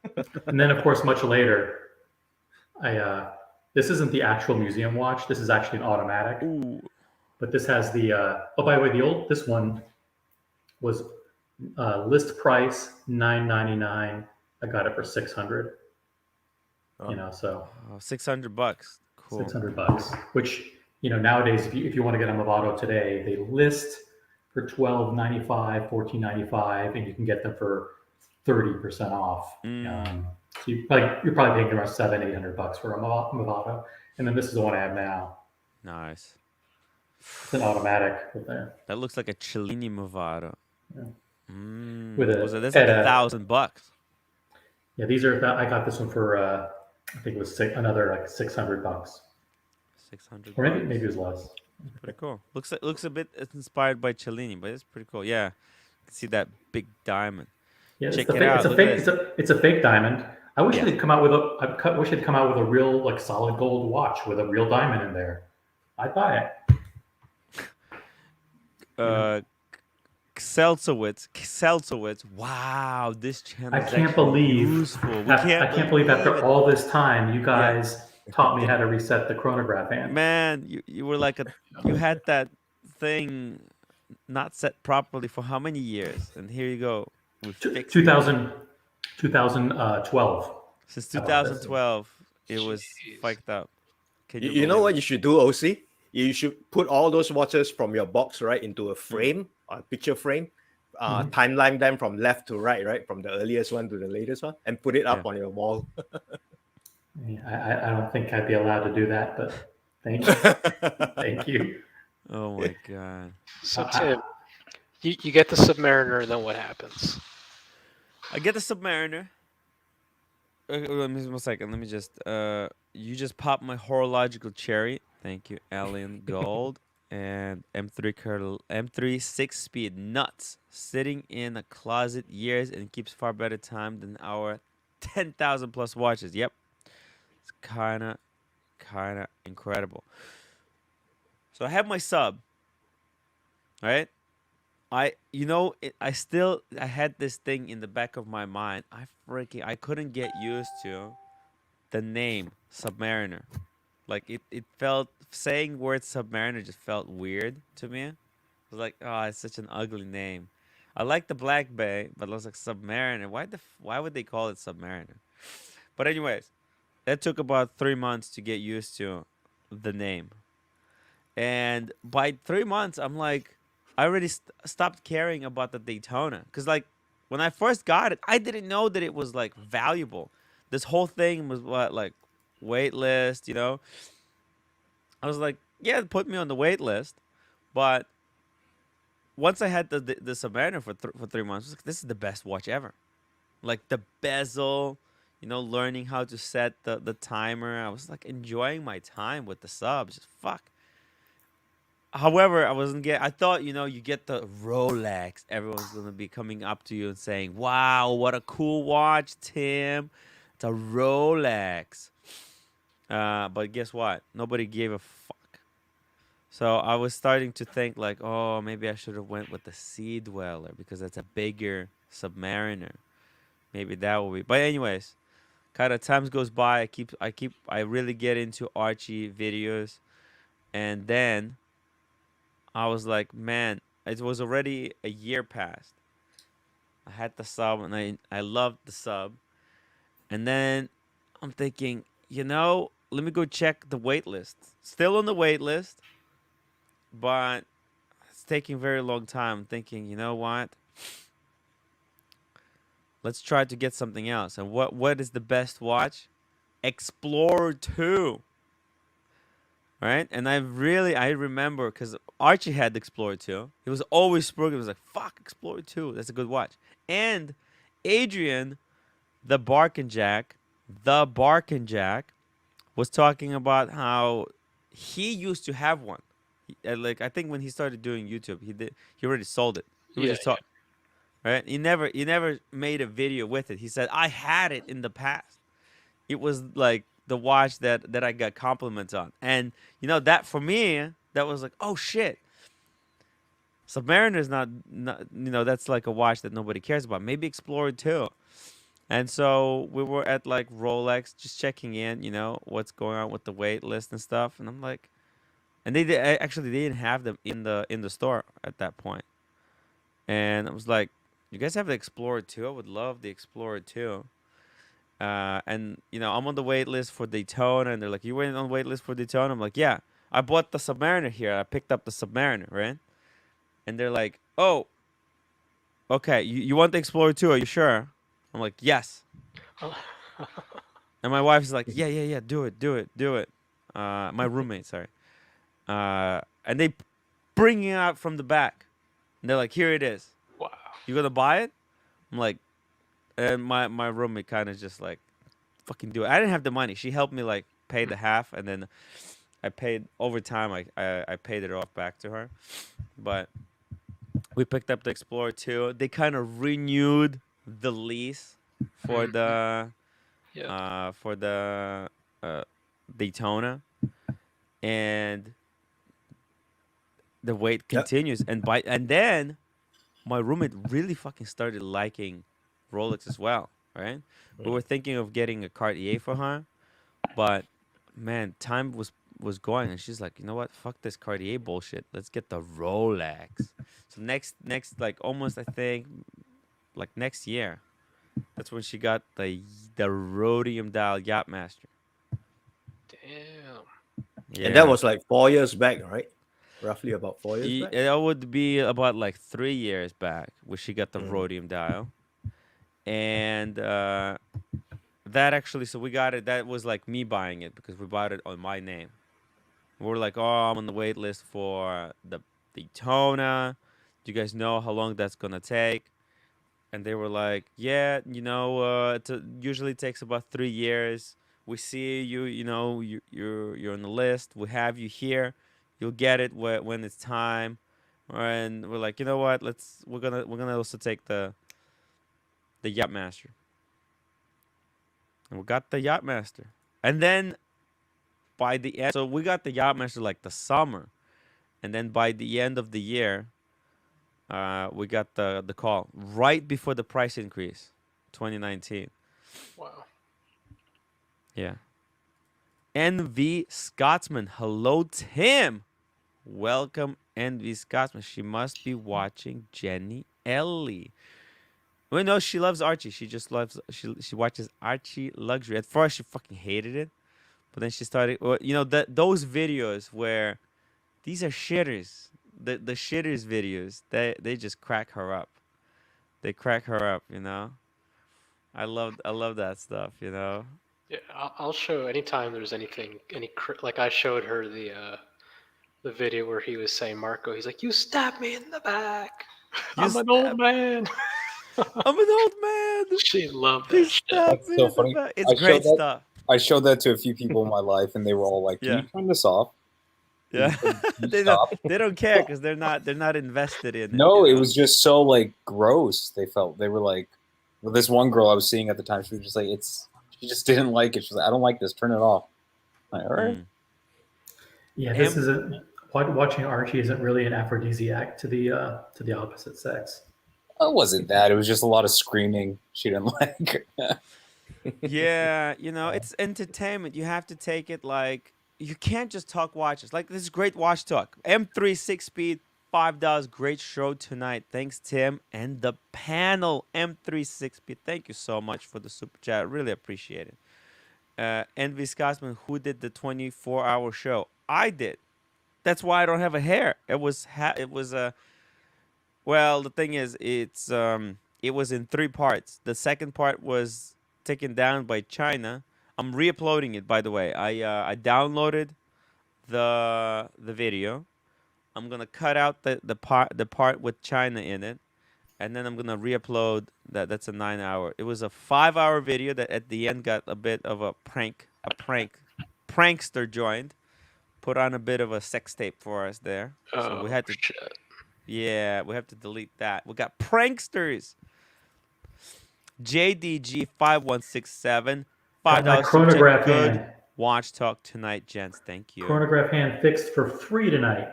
There we go. Free fixing. Guys, if you have any questions, I mean, this is like listen, all jokes aside, I know quite a bit about wristwatches. Surprise, surprise, you see? I told you. That was quite impressive, Tim. Did you think that was even possible? Hell no. No. But that's Hidden talent. I think about once a year, my fiance will say, "My watch isn't working again." I'm like, "Let me see that shit." Smoko, her girlfriend and her sister love old Archie videos. They're like, what is this? The Archie explodes. This is so funny. Neo Archie review of Seiko Alpinist. Probably one of the best of his videos. I like it how he builds up the suspense in that video. Then he cuts to commercial break. Oh God, I haven't seen this yet. You didn't see it? No, I'm gonna go. Seiko Alpinist, you have to watch it. He cuts to commercial break, comes back, and do you really want to know what you think? Do you really know what I think? I'm not gonna spoil it. It's one of his gems. All right. Oh, he's got a video that Seiko is for losers. You have to watch it. It's usually he talks about Seiko is a great watch. It's a great watch. Archie is a child. Yeah, it's a bit of it's a bit Eh. It's entertainment, man. Smoko has a question. Why are we so overly interested, perhaps obsessed with these things? You know what it is? It's an icebreaker. It's an icebreaker. It's nice to something, talk about. It's really cool, Something to start the conversation. M36 Speed, I like the Archie clips when Psycho is demanding Marco make him a moderator. Oh yeah, I have it here. Here. Hold on. Was it? Wait, so. Well, hey, I had some sound problems. Hey, I had some sound problems. Hey, what have I got myself into? Hey! Make me a moderator right now, you little bitch. Make me a moderator right now, you little bitch. You make me a Marco. You make me a moderator right now, or I'm gonna kick your fucking ass. I have those on demand. Near $5. I'm so sick of watches. I'm taking a 3-month break starting at midnight. Just make sure you don't sell them, okay? Just make sure you don't sell them. You're gonna miss watches. I think I can never, I don't think I can ever not like watches anymore. I mean, it would be tough. I have my ups and downs, but now that the whole AD thing is in play, it's year round. Just because you never know when it's going to happen. Exactly. See, if it was easy to get, if it was easy to get a watch, then you would just buy it and you're done. But because it's a whole thing, then you don't really know. You have to keep. Imagine that every watch is available at retail. You just go get and you forget. It's the thrill of the hunt, man.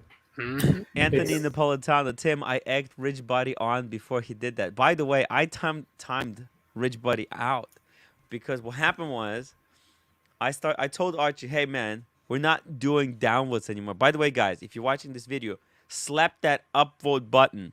Slap the upvote. And I told Archie, hey, we're not doing downvotes anymore because it used to be people would jump on and everyone would say, hey, welcome to the show. Make sure you slap the downvote, right? And I said, listen, we're done. That was the old crew. They did the downvote. We're the new crew. I think we could get some positive energy in here in this community. Let's be a little bit more positive. Let's hit the upvote button. And Rich Buddy was away for that episode when we made those changes, right? So he comes back and he starts typing up, what is all this upvote nonsense? Downvote, you pussies. And I was like, is this real, Rich Buddy? I'm not sure if that's the real guy. And I timed him out. So when he came back, he thought it was Marco who timed him out. But it was me. It was all you. It was all me. Rich Buddy, come back. You can blame it all on Tim. It was so funny. What year was that? Was that last year? Yeah, it was around February. February. Yeah. Great episode. Last year was a crazy year for the Archie show. Like I remember that also last year he got into like that monumental feud with Nico, right? And just he went onto like Roman stream or somebody's and like blew up at Nico, and then of course the next day he comes on and goes, I gotta apologize, man. Nico's a cool guy. I'm jealous or whatever he was saying. Yeah, there was a lot of twists and turns. Archie's so unpredictable. It's very cool. That's why we like him. It's not. He flips the script on you. I was trying to get Paul Thorpe on his channel. When I got the Paul Thorpe, he flipped the script. He blew it up. It's great stuff. If it was easy, it wouldn't be much fun. The chase, guys. That's why Archie is depressed. Yeah. The chase. See, I still have hope in the chase. In the chase. Still But chasing. the other thing is that, all watches and cases Mm. eliminates the sense of urgency. Yeah. Like when you see that Seamaster sitting in the case time after time after time, then it's like, well, I don't need to buy it because the next time I go in, it'll probably be there. And then, Yeah. and so, but if if they were never there, and then all of a sudden you asked for it time and time and time again, and then they said, oh, we finally have the Seamaster you've been asking about. You're like, oh, well, great. Yeah. Better snatch it up. So that's the one part about the Rolex strategy, whether it's intended or unintentional or whatever, that works. It creates a sense that, listen, if I'm offered anything from these guys, I better just fucking take it because it's going to go to the next guy. Yes, That's which it will. That first Omega in space. They had it at the AD. I got the Explorer at, and I was like, this thing got discontinued last year. And they're like, yeah, we haven't sold it. Ooh. I was like, huh. Got the So leftover. then the next time I came, I was like, so how much is this now? And they're like, blah blah blah. We can do 15% off. And I was like, can you do any better? And they came back. All right, we can do 20. And I said, how about 25? And they're like, okay. But then I looked at the watch closely and it had a fucking huge ding on the left side of the case. Ooh, you should have asked for even more at that point. So I was like, I got to think about it. And then you're exactly right, OC. The next time I came in, someone else picked it up, and that's when I didn't care about the ding anymore. Yeah. I was like, fuck. We want what we can't have. Exactly. And I don't know how lucky Rolex is that they've stumbled into this scenario where all of their watches are selling for over retail, which fuels this tremendous demand, which makes all of their watches sell out. But they should be you couldn't have begged for it's like a scenario Bitcoin. like this. It's like Bitcoin. It always amazes me when people say, I don't understand how these stores are in business when they don't have any watches in stock. It's like, do you not understand they've never sold more? And not just Rolex, but every other watch. You got people going in buying shit they don't want just to get a sales history. Yeah. But that's part of it. But there's also people buying other brands because they truly like those other brands. They're going in, Rolex isn't available, and they're buying Cartier, they're buying Breitling, they're buying Omega, more than they ever have before. Those brands are benefiting from the rising tide of Rolex and AP, and Vacheron's probably benefited more than anybody else. 2 years ago, that fucking Vacheron Overseas, they couldn't give the thing away 2 years ago. Tim, is that right? Oh yeah. I mean, they're and now the idea that you have to beg to even see a blue dial overseas, nonsense, right? Yeah, they've definitely benefited. Yeah, everything. I think ADs have never been doing any better than right now. Yeah, they're loving it. And people who are not into watches, they don't get it. They don't get it. Did you ever hear my little what I figured out about the display watches, Tim? What'd you figure out? Tell me. So, one time at the Ukrainian girl store,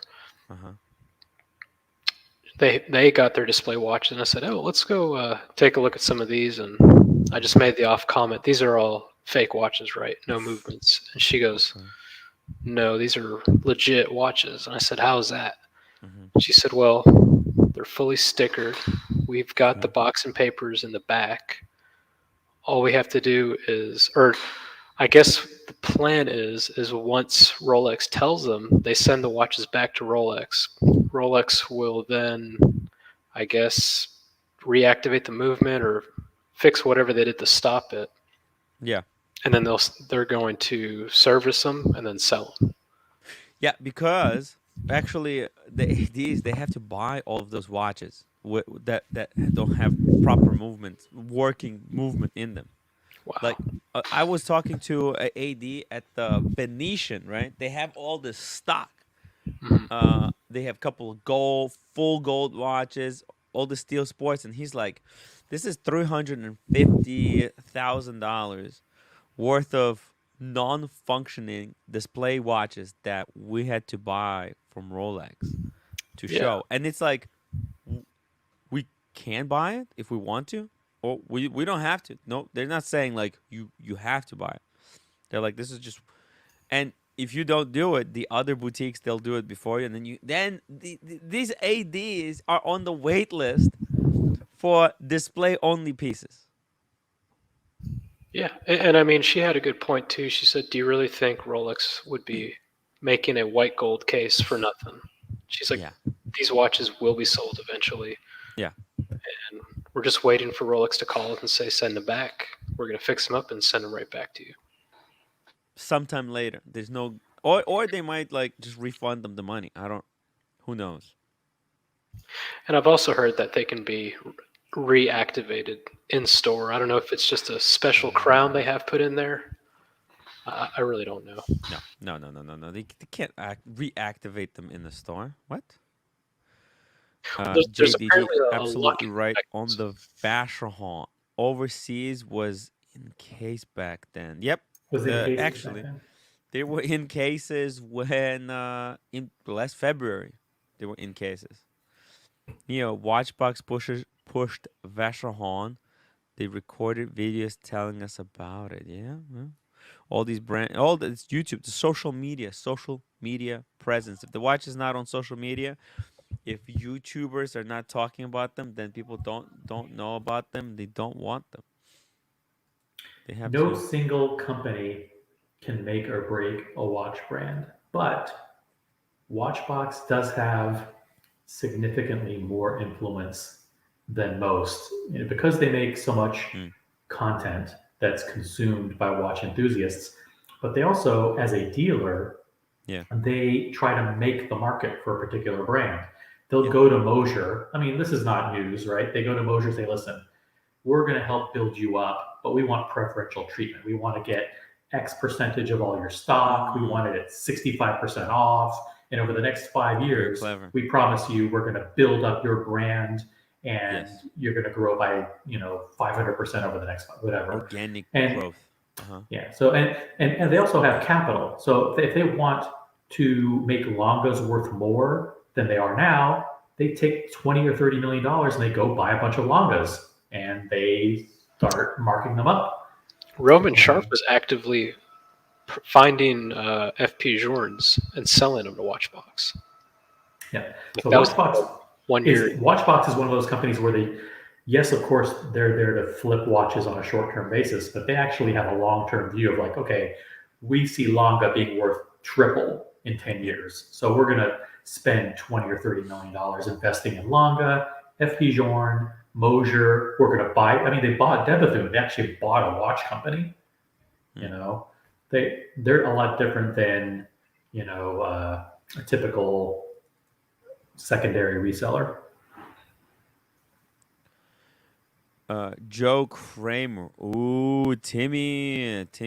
Ooh, Timmy. Smoko. I was not that impressed by overseas when I had one in hand. I guess I didn't get it. Or maybe you did get it. Explain it to you. Do you understand? Listen, I went to fucking Korea, right? I had my sub, right? And I was showing it to my roommate's sister's husbands. Like, look at this! It's a Rolex, guys. It's a Submariner. They looked at it like, oh, why? Yeah, who cares? Yeah, why would you buy that? They were like, you're stupid idiot. You realize you could have bought a Heuer for 1/10 of the price. Guess what? Now they're like all calling me, please get us Rolex. We want Rolex. Joe, welcome to the show, man. Hey, what's going on, Jimmy? Hey, I'm just telling them about how people's perception change once they learn about something. Yeah, that's. You have to get it. You have to know what the frick you're actually looking at. Like, why is Submariner cool? Why is it important? Why is it just more than the metal that it's made out of? Yeah, that's a fair point. I used to The reason I didn't buy the Z Blue as my first Rolex is I thought it was ugly. But like I said, I didn't know what I was looking at, so I ended up going with the Explorer first. Or maybe you did know what you were looking at, and you let the hype affect what you think is a good-looking watch. I mean, that happens over time, right?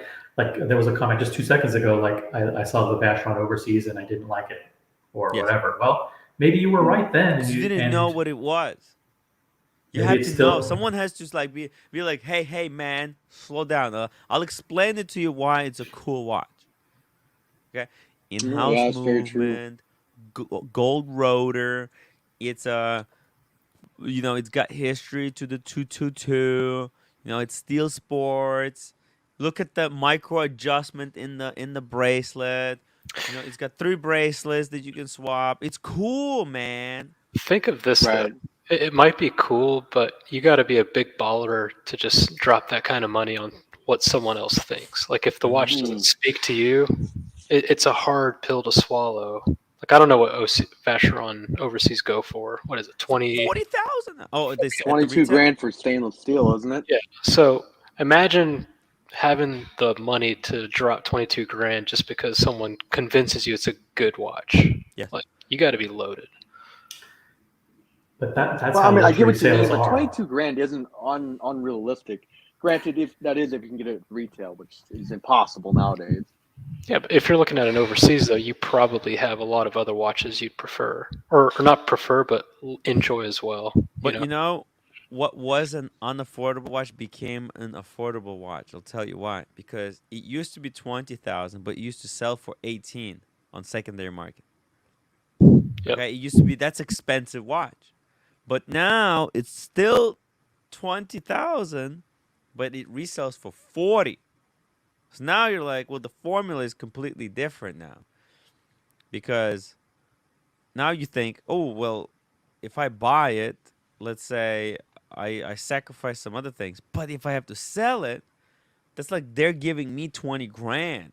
Fuck, that's crazy. Yeah, Right. absolutely.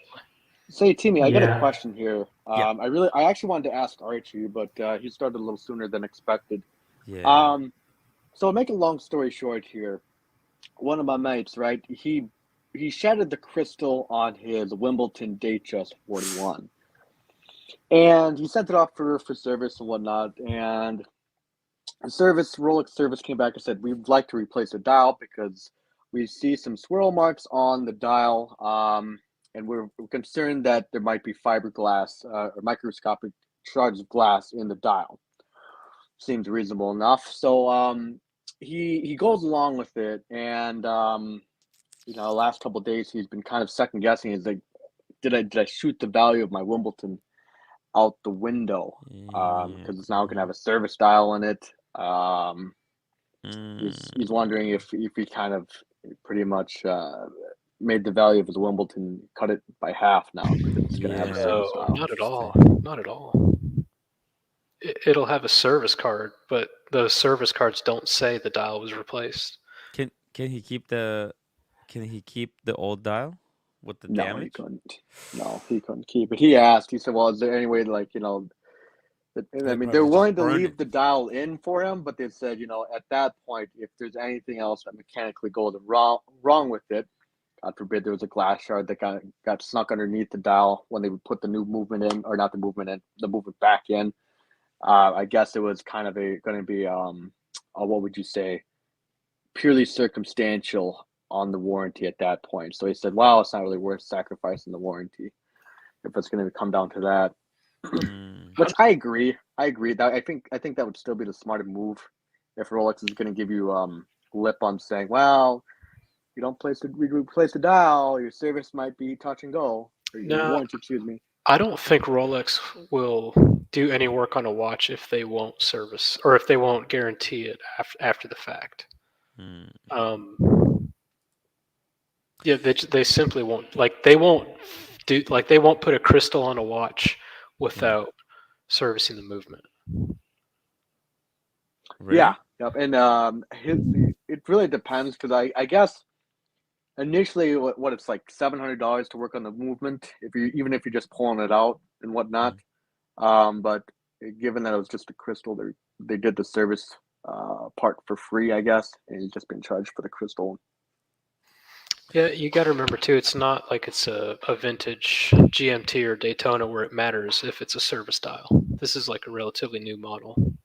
That's what I was kind of thinking too. But you know what? The watch world's so damn finicky nowadays that I can understand his concerns. You know, I mean, God forbid you have one. You know, if you're missing a link nowadays in some watches, people throw a fit. Well, it's like $50 you can get. That's lunch, you know. If you sell a watch, if you pinch a link, you can have the noodles. You can have the ramen noodle. You can get that chicken, and wonton. That's for free. Actually makes my mouth water just thinking about it. Delicious. So yeah. Listen, that's a good question, guys. Actually, let me make a poll. Let's not do a poll. Let me do a poll. For vintage, I would probably say it's going to be a huge problem. But I think for something modern like that, I don't think he's got really anything to worry about. Would you keep the old dial with a small ding, or get service dial? How old's the watch? In your opinion, Timmy, how old would the watch be? Well, I put the question into the comments. This is really interesting. Like if you cracked the crystal, right, and glass damaged the dial a little bit. Let's say there was a tiny, slight little scratch. What would you guys do? Would you keep the old dial with the tiny little ding on it, tiny little scratch, or would you replace the dial? Personally, I think I would just keep the fucking dial. So I've got a real world example that's happening right now. My GMT, when they gave me the estimate, it's still in service. They said we recommend the hands be replaced because they have some scratches. I've never seen the scratches on the hands. I'm not going to pay $180 for new hands. So I said, no, don't replace the hands. And not only for that, the loom on the markers and the hands wouldn't match. Oh, yeah, they'd be off, wouldn't they, over time? So if there's a little microfiber scratch or micro hairline scratch on the hands, a Marcelo scratch, we call this. For me, I just told them, don't worry about it. As much as I love Rolex service, it's like taking your car to the mechanic. When you take the car to the mechanic, it's like, oh yeah, in addition to the oil change, you need to rotate the tires and the wheels need to be balanced and you need to flush out the carburetor and you know. So they see every little thing as an opportunity to make money. Guys, can everybody who's watching this live stream go into the chat, open up the chat, don't be lazy, vote on what you would do. Would you get the service dial, or would you keep the old dial with the small ding? While you're there, slap that upvote button. I would really appreciate clarifying question. They make you pay. You don't know it's a service dial. It looks exactly the same as the original you would dial. know, because the loom would not be aged as well as your old. But a Wimbledon is such a new model. I mean, when did that thing come out? 2 or 3 years ago? Yes. It really wouldn't be that big a deal. And how much is it for the dial again? $300. That's a lot of money. Vote, guys. We got 14 people vote. We have 82 people watching and only 14 votes. Guys, don't be lazy. Speaking of service, Tim, did I tell you about the pin sliding on my Cartier bracelet? Maybe you didn't push it in correctly, because it's got those quick pins. The quick pins. Yeah, that you press a little button and it just jumps out. So how did it? Well, I mean, did you insert it correctly? I didn't do it though.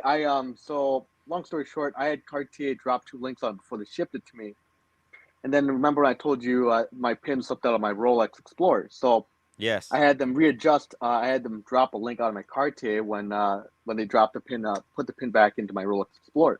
Yes. Anyways, so I called Cartier and then I said, so can I technically put Loctite in there or not? Because my Rolex reps were not sure. They said, we don't think we should. And they said, yeah. They said, you should be able to put Loctite in there, no problem. They said, you're just going to have to heat it up again and get, just to pull Don't put Loctite on the Cartier. Come on, man. But they said, you know what? Don't worry about it. You said, for us, that's a defective link. So what we're gonna do is send you out 3 links instead.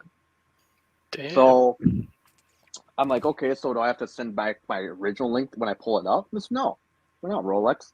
And I said, okay. I was like, do I charge you? Like, what are you gonna charge me? He's like, no, you just bought this Cartier. Wow. It's it's a defective link. Wow. We'll just send you the 3 links and call it a day. 3 links.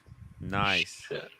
That's fucking Yeah, awesome. I mean, we start to get brainwashed into thinking that the way Rolex. By the way, treats- you can put one of those in, take the other 2, put it on Fleabay. That's $50. You can get a dinner for that money.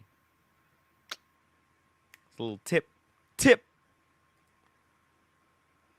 Man, guys, vote. We got 19 people voted, and it's a complete 50-50. I mean, are you guys like fighting with me? What's going on? Look, people are completely divided. The community, guys, the community is it's divided. It's easy to vote in a poll and spend somebody else's money. Yeah.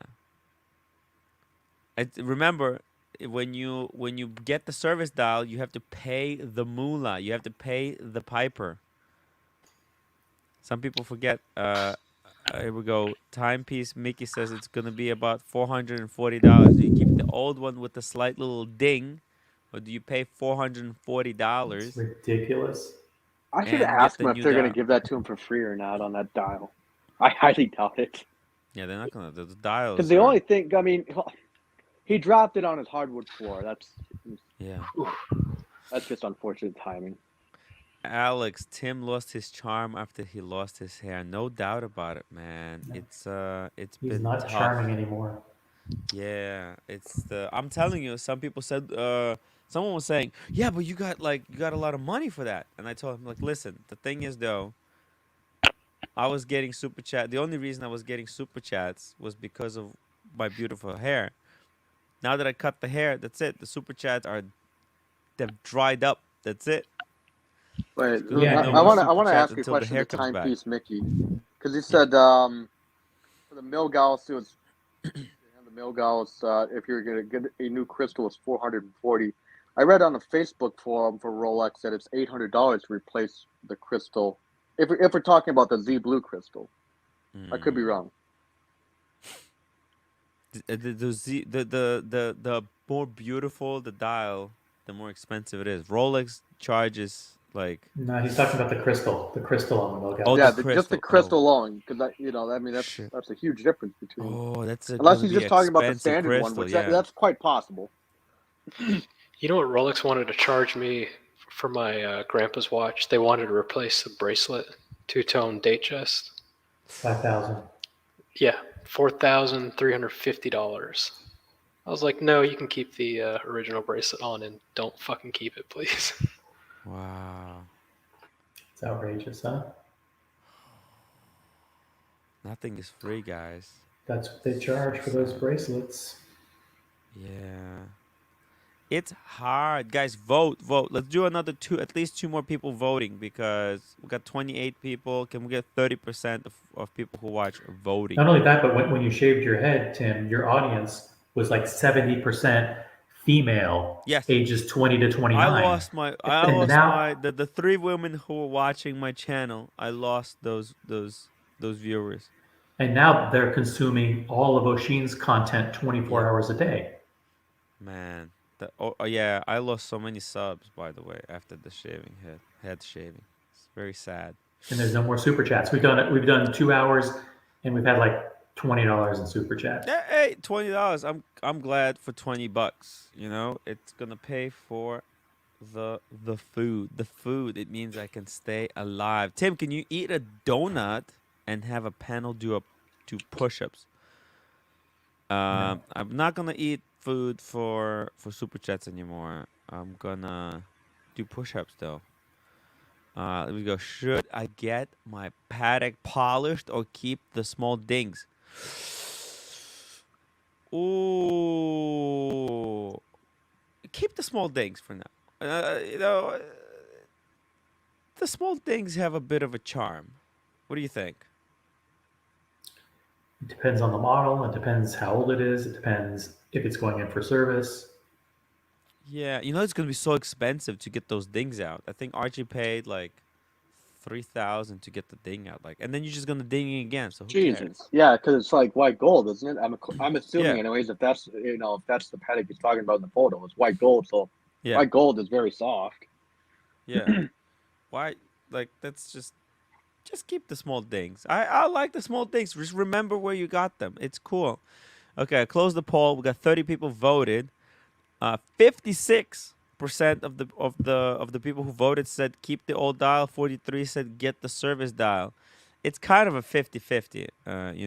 It's cost a toin. See, if I was him, I mean, would it really fucking matter, honestly?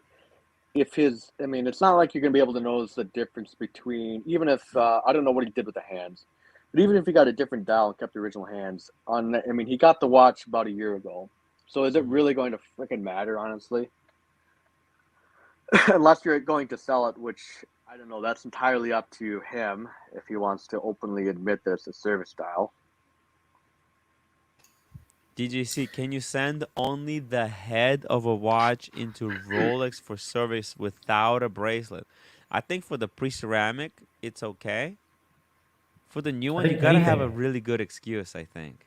Anything you can. And the excuse is going to be, oh, well, I took the bracelet off and it's in storage, or I took the bracelet off and I looked. Maybe Took the you can bracelet off say and threw it on like, NATO. I took off the bracelet, And I lost it. put it on the table, and then the kid took it and flushed it down the toilet. What do you think about that? Now, it's not the first time they've heard that story. They hear this story 50 times because people want to get replacement bracelets, right? So Yeah.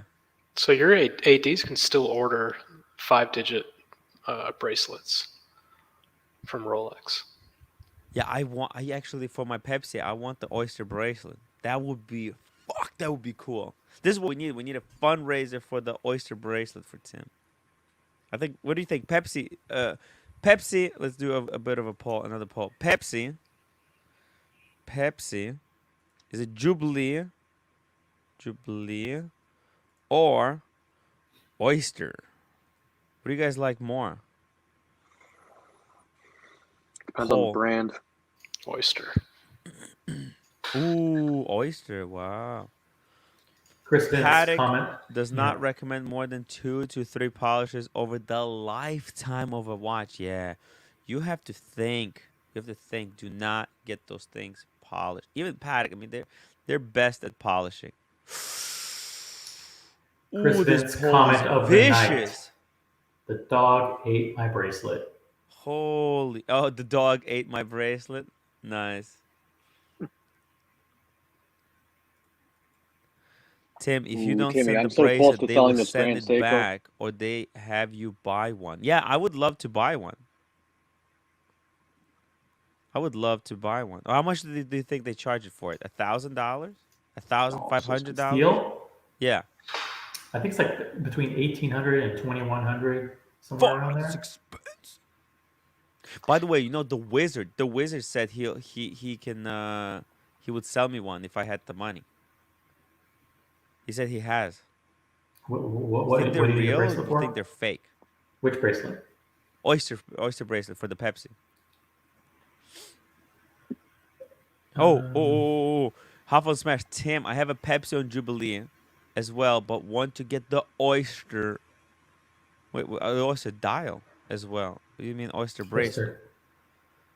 As well. I think he thought means Rolex was bracelet. going to let GMT owners alter. Yeah, but they'll let you alter it, but they take the old one, and now they're not even doing that. I think though, if you bring it without the bracelet and say like, hey, I was Wait, Timmy. I'll have to confirm this because I'm going to my Rolex boutique tomorrow, anyways, to see if they've restocked. But I'm pretty sure this might not be for all models, but I'm pretty sure for I can't remember if it was the Pepsi or the Vacheron. You could buy one extra bracelet. You were limited to buying one extra. So if you have the Oyster, you can buy the Jubilee, and vice versa. But you can only do it once. Can you ask? Yeah, I'll ask. My understanding is I remember hearing my rep kind of talk about it. She said oh, I wonder how much of how long it'll last before we're cut off from doing it, because obviously everyone's gonna throw them on the secondary market. My understanding is right now you can only do if you have a Pepsi or Batman on Oyster, meaning the new one. Right. You can buy a Jubilee. Hey, Alex. Right. But not the other way around right now. Hey, what's up, Timmy? How's it going, man? Ooh. Ooh, You wanna unboxing Vacheron Constantin? Unboxing? Hey guys, I'm gonna head to bed. Good night. Bye, Diego. Good night. Don't let Have a the good night. bed bugs bite. I mean, the carpet beetles bite. See ya. Carpet beetles. JDG says, I thought you can't put the Jubilee on the Oyster. Now you can. Now you can. Because they make the end links, they made them the same. Should I put my Explorer on a Jubilee? Oh, no, you can't put the Explorer on the Jubilee. What's this? What's this? Tell us. This is not a watch. Is that chocolate? What It's not a what did watch. you get? Yeah. Oh, you have This the is you have what the everyone furniture. got You got from the the boutique. hey. I think I know that furniture. That's the What that's furniture? the This one? West No. Elm. West Elm. No, go back. That's West Elm. Dude, Maybe you have the not. same furniture as my wife has the table like that. Show us around the house. You got a fireplace? Yeah, I do. It's so cool. Tim, are you one of man. those guys who like participates in like two of the homes? Vacheron Constantin. Look at this. A card. Look a at Christmas this card. nice personalized Christmas card. Ooh, handwritten. Handwritten. So cool. And look at the magnet in the box. The magnetized box. That's pretty cool. Let's see what's inside. Let's see. Ooh. What do they say? Look at this. Rolex never gave me. Oh, well, they did give me candy, but okay. In the spirit of the Basically, holiday they said, yeah. season, it is a great pleasure to invite you to indulge in the delicious chocolate fondue. Ooh, you're gonna do a chocolate fondue. Chocolate fondue was invented in 1960s in New York City, baby, by a Swiss restaurateur. He was looking to add special twist to his home country classic cheese fondue recipes. This year, Vacheron has Constantin opened the door to its first flagship in New York City. That's right. Recommending the commemorating 190-year relationship between the Swiss Maison and the American region located at the 28 East 57th Street. By the way, guys, who wants me to go there? Who wants me to go there? Oh, careful with that. Careful with the box. Look, he got the chocolates and box and papers to go with the chocolates. That's a pretzels. Pretzels, right? Yeah, there you go. pretzels. Nice. The marshmallow. The marshmallow. So you know what you do? You take the pretzel, you poke it into the marshmallow. Expiration check. Still good. Still Good on the good. mark. Oh, you got very little left. Like 3 months. Okay, so Marte Cross chocolate. Oh, that's the chocolate to melt. Okay.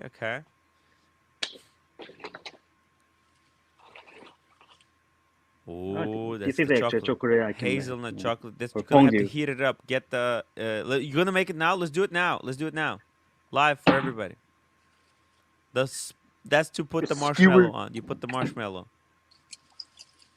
Let's see. Oh, Nothing. look at that The beautiful. decoration. Can I have that? Can I have that decoration? Christmas ornament. Ship it to me. Ship it to me. Tim would put it like in a little display case. I'll put it behind me, right there. Oh, they put the pen. Oh, and that's where to do pour the chocolate there. Wow, the fondue. You gonna make some right now for us? I want to try it. Oh, they have one more fork. Okay, Oh, it's one good more for fork. two. 2 forks. That's for you. One for you. One for the roommate. One for the lady, The lady whoever friend. comes. The lady friend or a boyfriend. We love gay men here as well. And what I'm wearing? What are Tim? you wearing? What you got on the wrist? On the wrist watch. Oh, it's Jim Beam. Look at this, Jim Beam. You have to put some Jim Beam in there. That's whiskey. That's the low class whiskey. This is what I drink. That's like lower than the 36. The lady. Lady There you go. side. That's the lady. That's the lady hand, and the man hand is the other one. It's beautiful.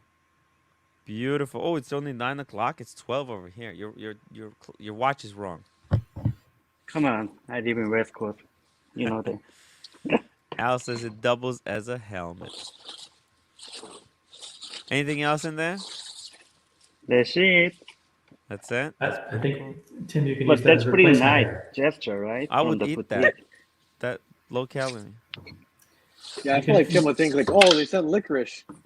The licorice. You can glue that on your head and make an afro. Yeah, For I would sure. use that as hair. Actually, you know what? You could make Dreads. that into a wig. That's like a wig they gave you there. That's pretty cool. It's pretty cool, guys. You see, Vacheron, they take care of their customers. That's so cool.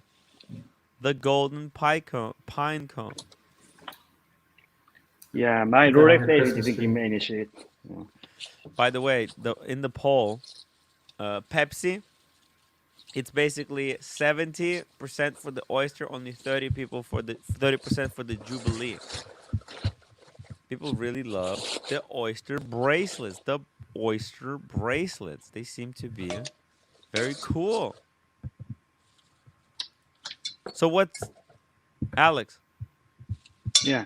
You gonna make the fondue now, or you gonna save it for later when I come to California the second time? What's the plan? When are you gonna coming back? Next year? I mean, winter? Napa. It's 2022. Napa. Oh, Napa. Oh, yeah, that's a good idea. I can bring it up, actually. Yeah, you can break it. We can eat it together. We can make the fondue. We can break the fondue together. Steven great. Stern, did he spend 100K at the Vacheron for this gift? Asking for Nico. Ooh. Actually, all you did, you just bought one overseas, right? Blue Dial. Yeah, I just spent the 25K. That's it, and they sent me this nice gift for holiday. It's amazing. Wow. Very lucky. Yeah, I'm man. not like a pre-VIP like a Cartier Chrono, but they treat me in the same way. That's why I also They're treating you better than Cars and appreciate it. Well, I think Cars and Chrono got a little bit better gift. He got that leather. He got the leather goods. The leather goods. Yeah, he got this one plus extra something. Yeah. So he's Frank? a VVVIP. Yeah, he's the VVVIP. You are the VVIP. Double V. Frank Philpott. Привет, Tim. Ты мужчина. Что ты говоришь, девочка? It's pretty cool. Hot Phone Smash, how about you had only had a Batman, Jubilee, or Oyster? I can only guess what a Rolex Oyster costs. Michael Parrish, what do you think it costs? $2 grand? Around 2,000. 2,500, somewhere in there. Rolex Oyster? What do you mean? Oh, Oyster bracelet. Oh yeah. It's about 2,000. Yeah, about 2,000. Rolex Oyster. Why 42? Two.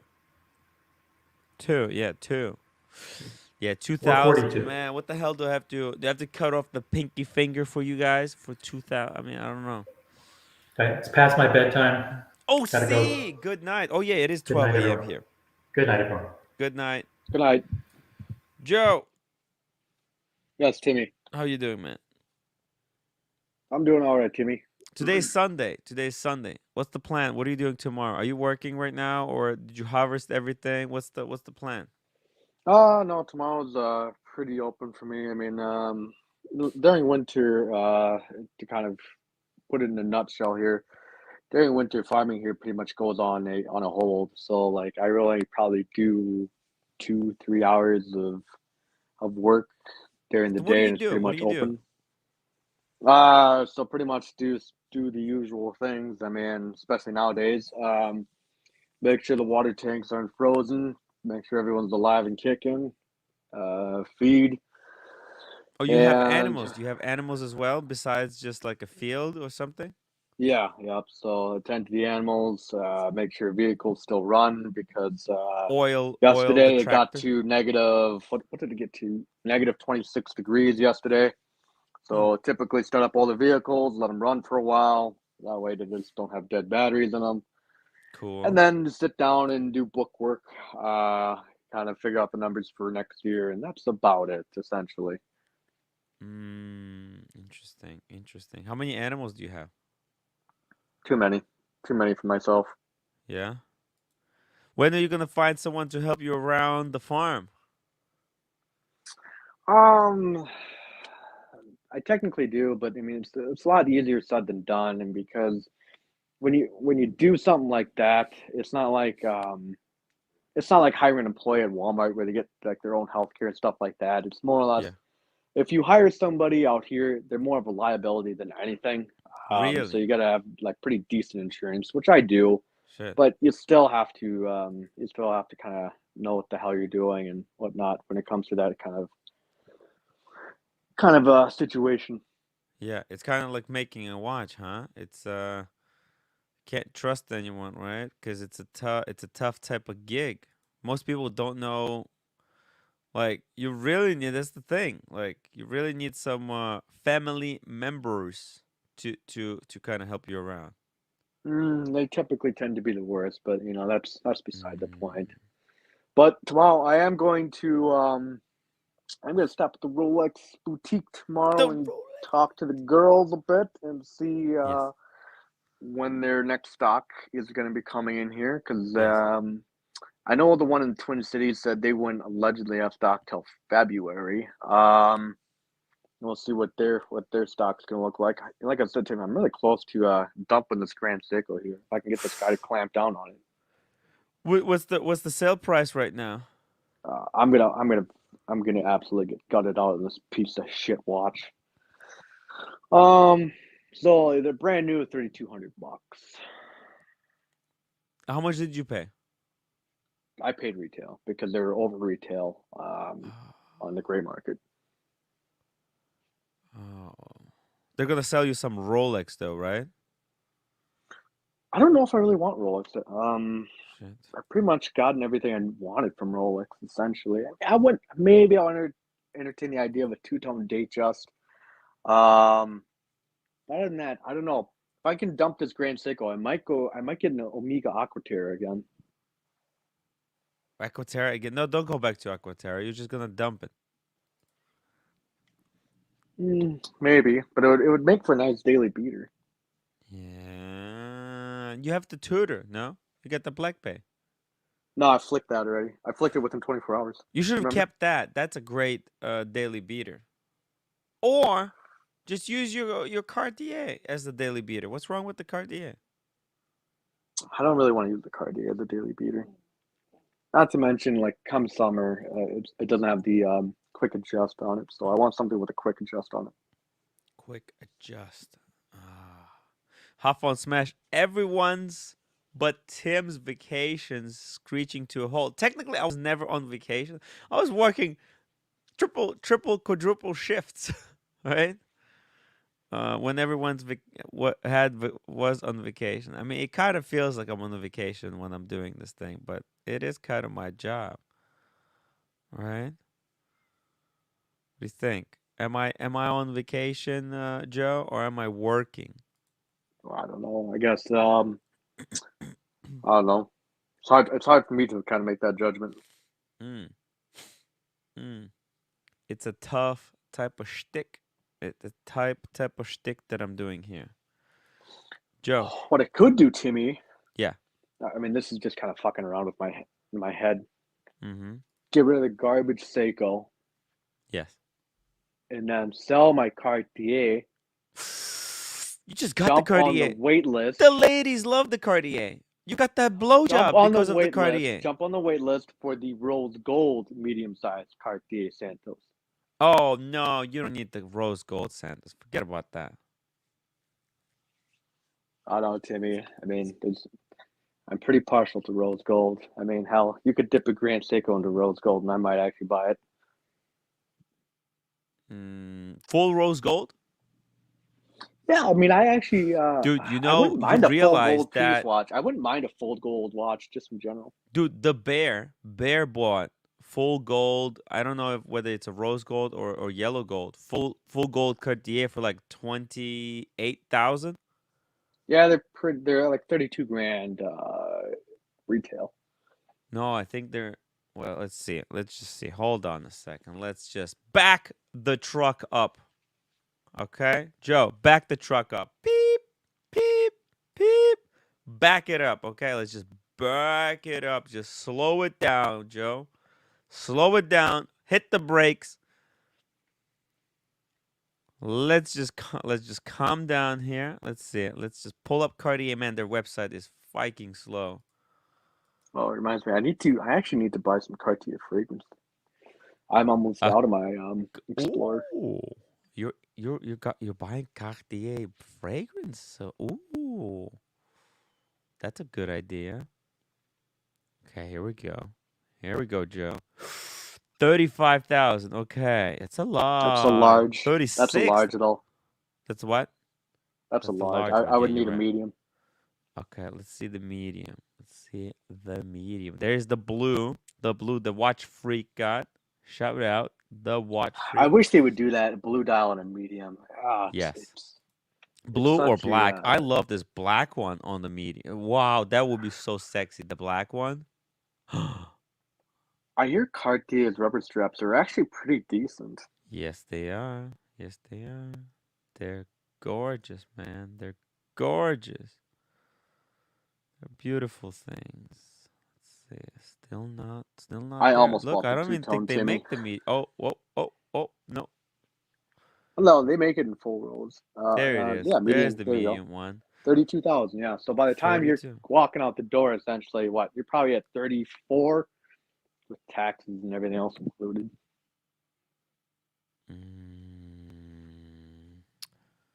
But the question is, why they have two here? Because one's in yellow gold. No, they have two rose gold for some reason. They're both the same size. Very interesting. Some kind of a typo, I guess. Ever since Cartier redid their website, it's been a little bit glitchy every now and then. By the way, guys, what do you think? The gold or yellow gold or the rose gold? Maybe the yellow gold is the way to go. No, if I'm gonna go yellow gold, I'll do day date.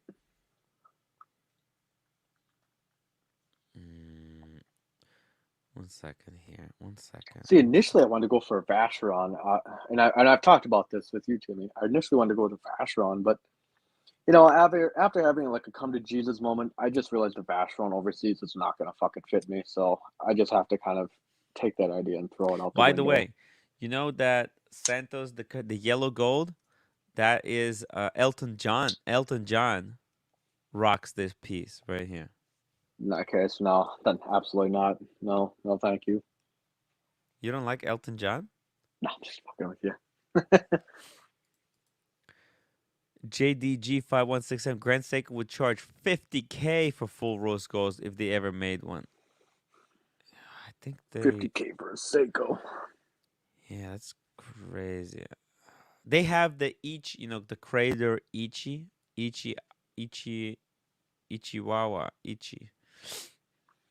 It's hard to say if you'll actually get fisted. Probably with a rose gold Cartier. Well, yeah, how much discount can you get for the rose gold? Probably. I don't know. Probably not. Well, I mean, whatever. Did Bear buy his new or used? No, he got it brand new from the. I think he got it. Oh, I don't know. Well, actually, let's check David SW. If actually, you know what? Let's check. Well, let's see. Cartier Santos gold. Let's see if David SW has one. That's gonna be. I feel like Bear would buy his new. I mean, I'm not knocking anybody who buys secondary market, but Bear just seems like the type. If he can buy it new, he'll buy it new. I mean, he has a really good relationship. You know, he has like every Rolex. So for him, and I think he actually. I think he. Why is that? Why it shows me Rolex when I put Cartier Santos? Okay, never mind. Because it just glitched out. That's all. Let's just go to Chrono. You're on Cartier, yeah, right now. Let's just go to Cartier Santos rose gold. There we go. Here we go.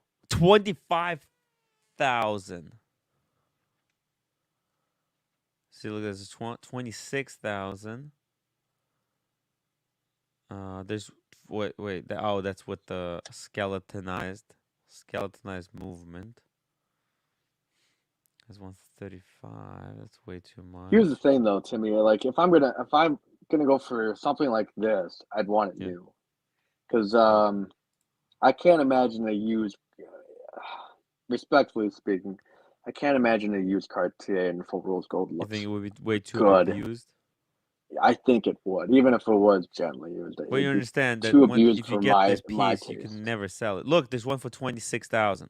This is what you want to pay. Wait. This is probably even new, available now. Let's see. The condition. Where's the condition? Do they have condition? Well, it'd be pretty close to what Bear paid for his then. By the time I had taxes and shipping and everything else. Wait.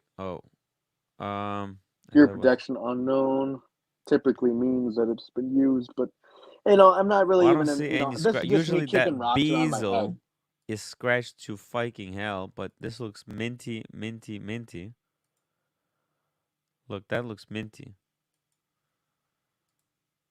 And who knows? I might find a nice two-tone date just in my boutique this month. Who knows? I have no clue what I want now. I mean, I've gotten a lot and thankful for what I've got. You're never going to be able to sell this. You realize that with the way you wear. Oh, I know that. So I don't. But here's the thing: when I look at my top 5 or top 4, grails, the Patek Philippe two-tone bluesy, that one it's 70 grand, and I need to be realistic. I don't know. That's a lot of money to dump on a watch. Then I moved down to the Vacheron Overseas, which isn't going to fit me, so I have to throw that one off the list. Dude, this is like the kind of watch you should buy when you get married. What do you think about that? And then there's the Rolex Date 836, which to me, I mean, yes, I do like it. I like its history, its popularity, but to me, it's just too much of a subtle piece. And then this Cartier would be the only other option. Other than that, there's not really anything else that like super high end out there that I'd really be going for. Maybe the Rose Gold Daytona, the full Rose Gold Daytona in chocolate, but I need to see it in person. Yeah, actually, that would be a cool watch for you, because it's a Daytona. It's small. It's a tiny little ladies' watch. You got chicken wrists. It would look fucking amazing, but it's got the heft. It actually feels like you're wearing something substantial. Right. No, anything would. I mean, if you're buying in full gold. Yeah. Listen, I think the reason Vacheron Bear bought this Constantin, the because overshape, in my opinion, your riff, because I think I have even similar riff than Joe, and it feels okay for me. So, well, I have a you should try it 6.3-inch wrist, so I mean, it's fairly small. I have a 6.25 inch too, and I wearing my overshape. I show you the picture. Hold on. Another thing is, though, I called the Vacheron dealership in Chicago. Yeah. And they were more than willing to sell me one, but it came with obviously heavy expectations. So basically they told me, well, you're not a client with us, which I understand. So you're not a client with us, so we're going to need you to buy a few watches from us. Yeah, to me that looks too big. It's wearing fine for me. I have a 6.25 inch. Yeah, it's probably the biggest watch you can wear. Right? Yeah. Technically, you don't want to wear a tiny little ladies' watch. Bigger is better, man. This is more of a peacocking watch. Showing off. Look at the blue. Fresh. Ooh. That blue is beautiful. Imagine you should get the rose gold. With the blue dial. Oh my god, that's pop. That's beautiful. You should get the overseas with the rose gold. Fucking sexy. So I used Beth T's wrist size, basically, which, as humiliating as that is for me to say, as a point of reference, and that thing looks comical on her. I mean, it looked like a dinner plate on her wrist. What's her wrist size? It's got to be pretty close to mine. If anything, it's probably a little smaller than mine, honestly. Because the only thing that she can actually pull off legitimately, I think, is what was it? I think it's her AP. No, I think it's a date. I mean, not a date. Datejust 36. I think that's what her husband has, and she wears it every now and then. But everything else, even the Daytona looks big on her wrist.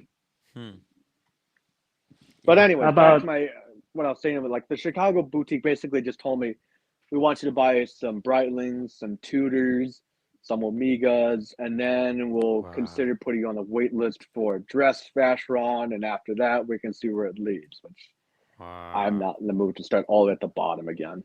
It's a journey. It's a whole wristwatch journey there.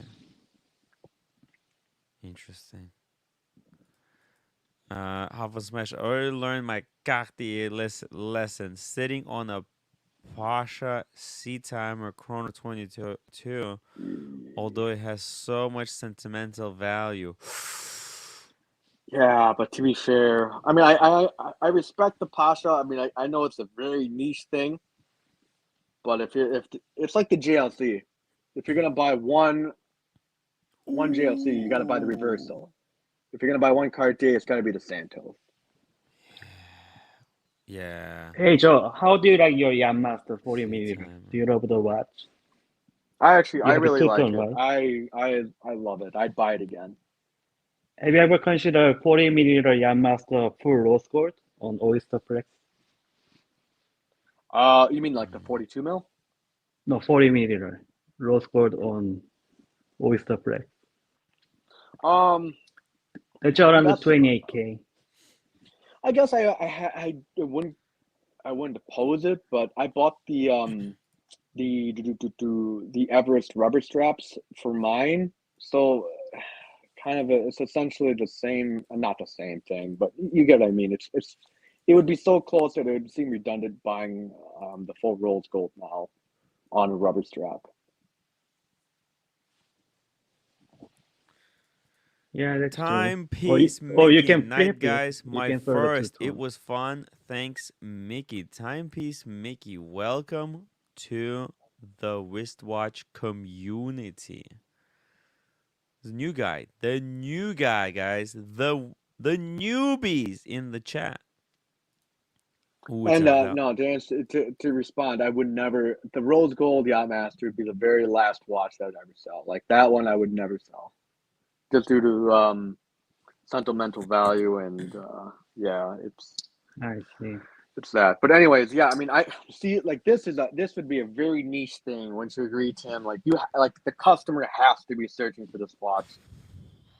Man, I can understand. By the way, like, this you know is gonna that be this a pain is to Gerald move. Genta design. Fuck me dead. I know, but still, it's Really? Yeah. Respectfully speaking, I don't like it.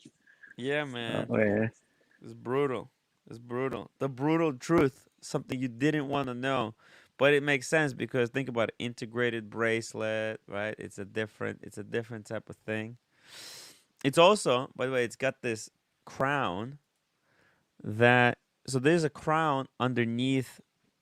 This is a cap. You unscrew the cap and it kind of comes out and there's a tiny little crown underneath it. This is also oh yeah, he says it's a 7750. I don't think is this a 7? Oh yeah, it kind of does look like a 7750. Even though that the face it's not a dated, like it's not a standard 7750. This is modified because it doesn't, usually 7750 has a chronograph date at the 3. It's cool. I mean, I won't say it's not. It's just, for me anyways, if you're going to buy Cartier, buy the tank and Santos. Dude, this guy that totally this Fiker, right? This Fiker, this Russian Fiker. He asked me to buy this thing for him. Let me show you. Cartier Pasha Gold. This one Fiker, man, did I lose shit ton of money? I mean, something like this. I mean, this is a Russian musician type of guy. Fuck me dead. I mean, the guy was such a dickhead. dickhead. I lost money on this guy because he's like, oh yeah, it's kind of like this thing. Oh, it's exact this one. This is it. This is it. 1 to 1. Oh man, Oh, but this thing actually, looks so dated too, like 80s, it was also quartz. 70s. It's quartz. It makes it even worse. Oh, it's a quartz. Oh, that's gross. Fuck, dude. So I bought this for him. I think I paid like, I don't know how much, but what happened was he's like, I'll pay you 500 per month, and then he got fucking sacked.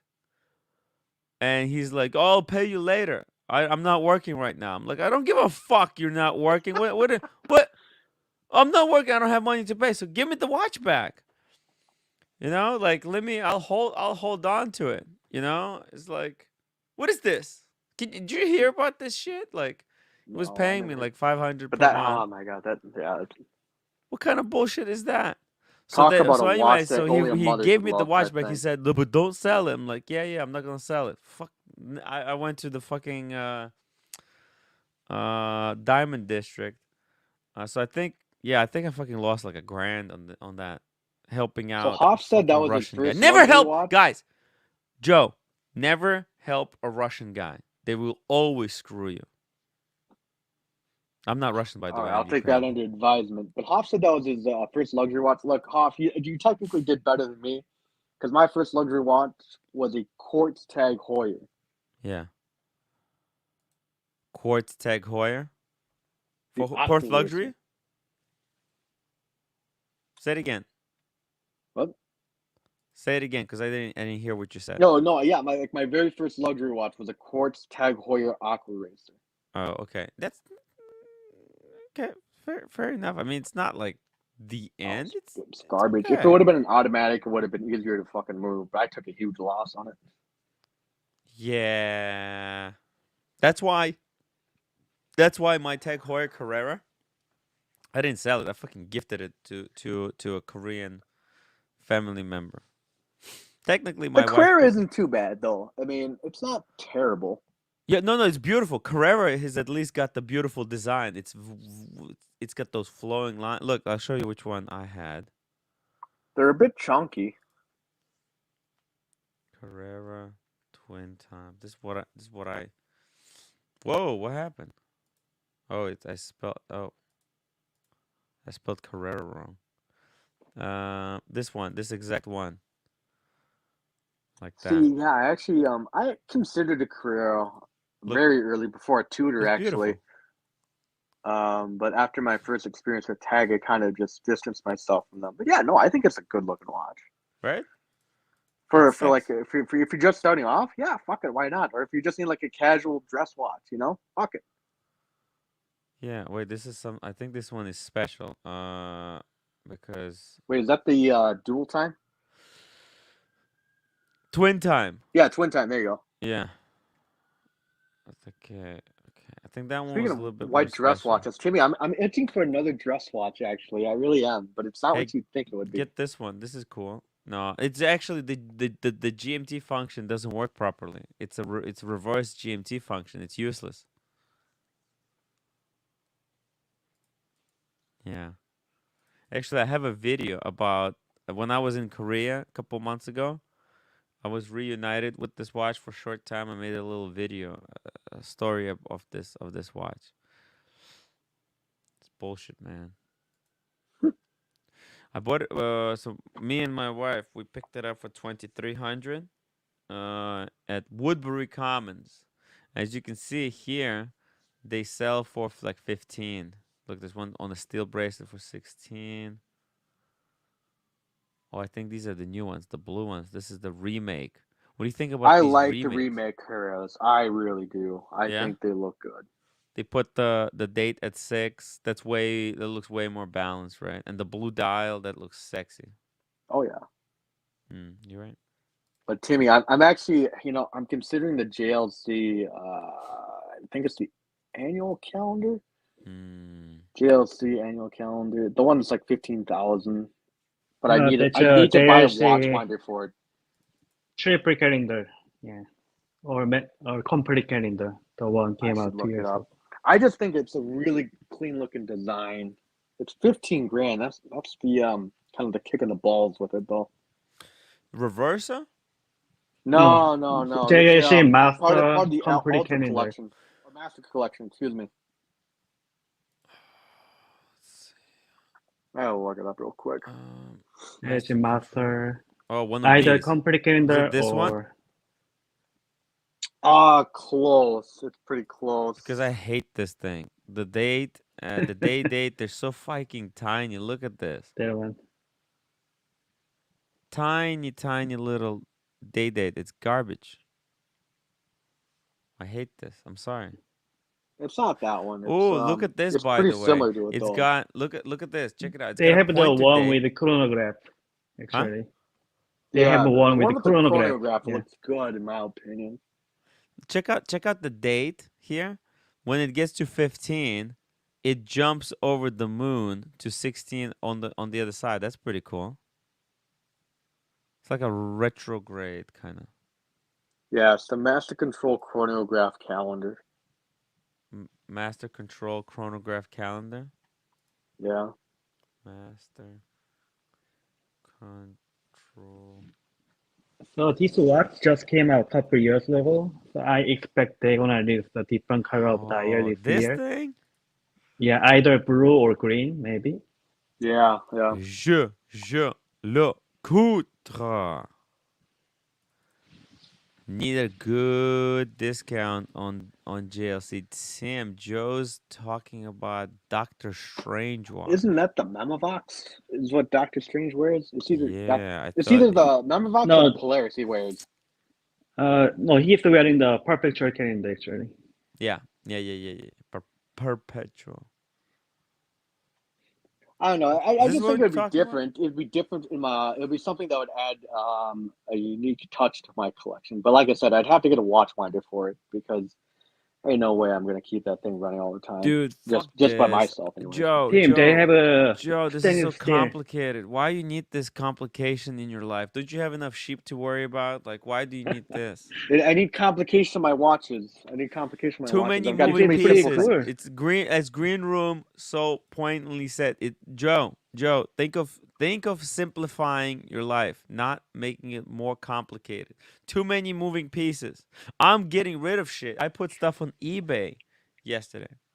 Well, I want to replace my Grand Seiko. That's why. If I can get it but sold. you have to move down and think of just, you know what? Look, there's this 25,000, right? Get the Patek 5196.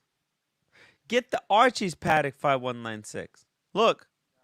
I'm immediately. I'm no. Dude, Absolutely not. No. You don't understand. This thing is so beautiful. It's so Immediately simple. bored with it. I'm immediately like. I don't like it. It's too simple and no open case back. It's very boring. You just very don't boring. get it. You don't Too get boring. it. Too bored. No, you guys are boring. This thing is I'd rather buy a Seiko. fucking amazing. Ooh, Timmy, I'd rather And buy no a open cocktail case time bag by for Seiko. 20K. Who cares? Who cares? I care. You If I know pay that more than there's a 20K, beautiful I want movement to see the behind that movement. case back. But you know in your heart that there's a beautiful case back behind it. So that's why you don't need a case back. Seiko, You know why they baby, hide it? Seiko. Because it uses a small movement. It's not a They pretentious hide it. watch. See, it's a humble watch. I would rather It's get soul the of the Vacheron. earth. Yeah.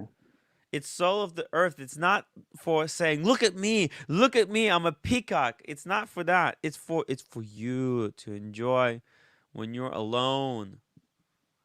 I would I rather stop get watch VC traditional patrimony. Dude, look, even JDG says this is a lot better than that JLC. This I'm trumps, probably right it from an investment kills. standpoint. Think about it. Less is more. Joe, guys, less is more.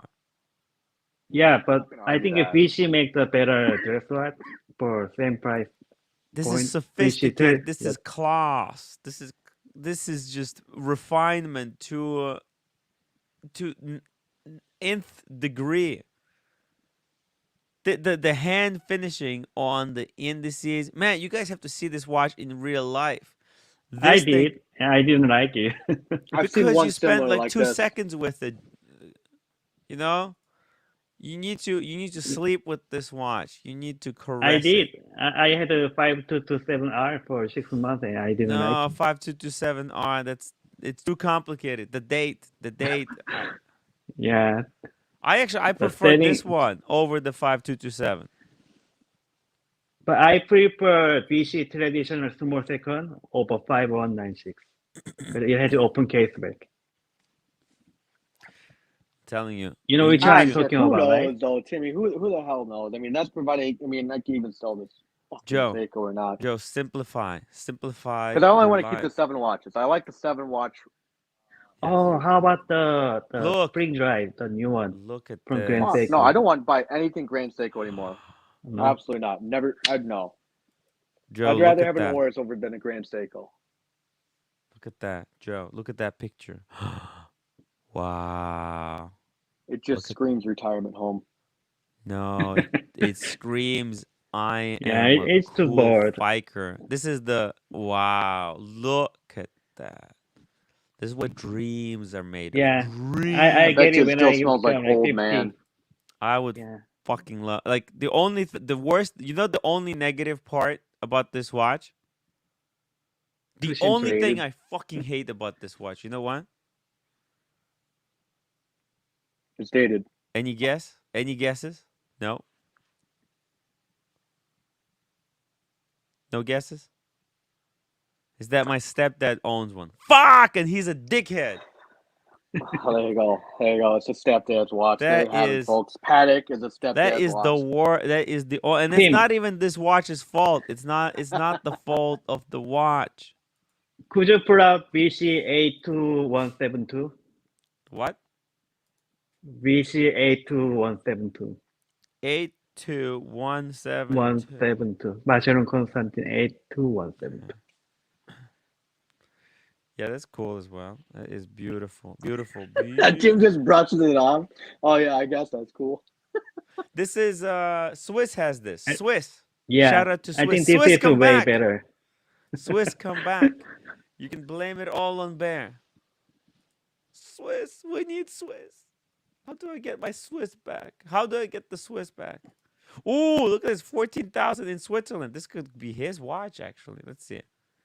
Yeah, it's almost same style but better spec, and it has an open case bag with showing beautiful You know what's movement. wrong with this watch? There's only one thing that's wrong with this watch. Because it's not Patek. It's not Patek Philippe. It's not a Grand Classique. It's Well, not a it's Grand still on the Holy Classique, Trinity. from It's Patek Vacheron Constantin. but it's not a Yeah. Grand Classique from Patek Show the Philippe. back. You know, Show the nobody movement. says Vacheron and pussy. It's Patek Philippe and pussy. I think Patek Archie's and pussy. right. Just stick with Steel Sports Rolex for investment and call it a day. This is not for John the Gold, investment. Tim's Yeah. just mad he won't inherit it when his stepfather dies. He got ridden out of the will after the door mishap. It's probably true. He's probably right. Dude, John Gold, dead on the money, man. That's wow. It's so funny. What happened to Swiss? Swiss doesn't like Bear, so he doesn't want to be involved with Bear. Swiss, he's a Marco sympathizer. So there you go. What can you do? What can you do? We need to bring him back to the light side. But yeah, look at that Vacheron. Yeah, the only thing that's wrong with here is it's not a Patek. Vacheron and the JJ. Yeah. What is this? Vacheron and vagina? No, that doesn't sound right. Yeah, it works. This sounds okay. Dude, that sounds disgusting. I remember that. It's gross. Gross. And it just sounds so much better the other way, right? It's gross, yeah. Vacheron and vajayjay. Gross. Ew. It just, because it's different age, Pussy, it's young. It's Wait, what JJ, it's like in the 40s and 50s, Whereas Patek and Pussy, that's 20 to 30 to mid 30s. You know? Sorry. Mm, mm, mm. It's good. It's good. But it ain't no Patek. But it's the price. It's, it's 10,000. It's half the price. Yeah. Yeah, that's from China, so I don't know. No, it's from Swiss. Oh no, actually no. It's is that China? No, that's not China. Yeah. That's not Chinese Oh, flag. yeah, who It's from knows? China, I I mean, think. I just bounce around a lot, Timmy. Here, I don't know. Hong Kong. One day I it's want Hong one day I Kong. want a Hong Cartier. Kong. Next I want a full gold, full rose gold. Yeah, Joe, you better not GMT. buy anything. Anything you buy, it's a Anything, mistake. yeah. How about GMT Master too? For Oh, this rose looks gold. cool. The black The only thing I dial. really want is the back row, but I've been told that it's going to be a tall order to fill. I guess. Yeah. Oh, I love this this is black dial. platinum. That looks so Yeah. modern, so slick, so sexy. This is platinum. It's like 30K on Are you retail. sure? Are you sure this is black? No, Yeah. it's 15. It's platinum, yes. Gray dial is platinum. No, it's from Oh. China. I have looked up the same watch for over last week. Yeah, It's so from what's the wrong China. with China? Oh, That's it why is no one didn't buy it. platinum. It is. If I pla- found this one in person, I actually might buy it. I was looking for this watch Yeah. for weeks. That is sick. It's pretty cool. Pretty cool. Guys.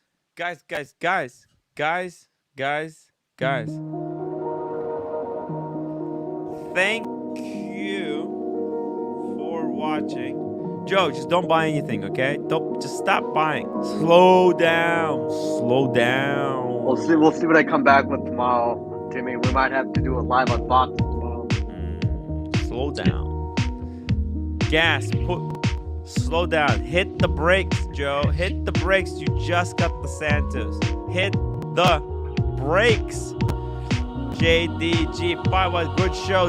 Tim, thank you guys. Joe, thank you for hopping on the show, keeping it interesting, but slow down. Alex, I told Alex to hit the brakes like 6 months ago, but he hit the gas.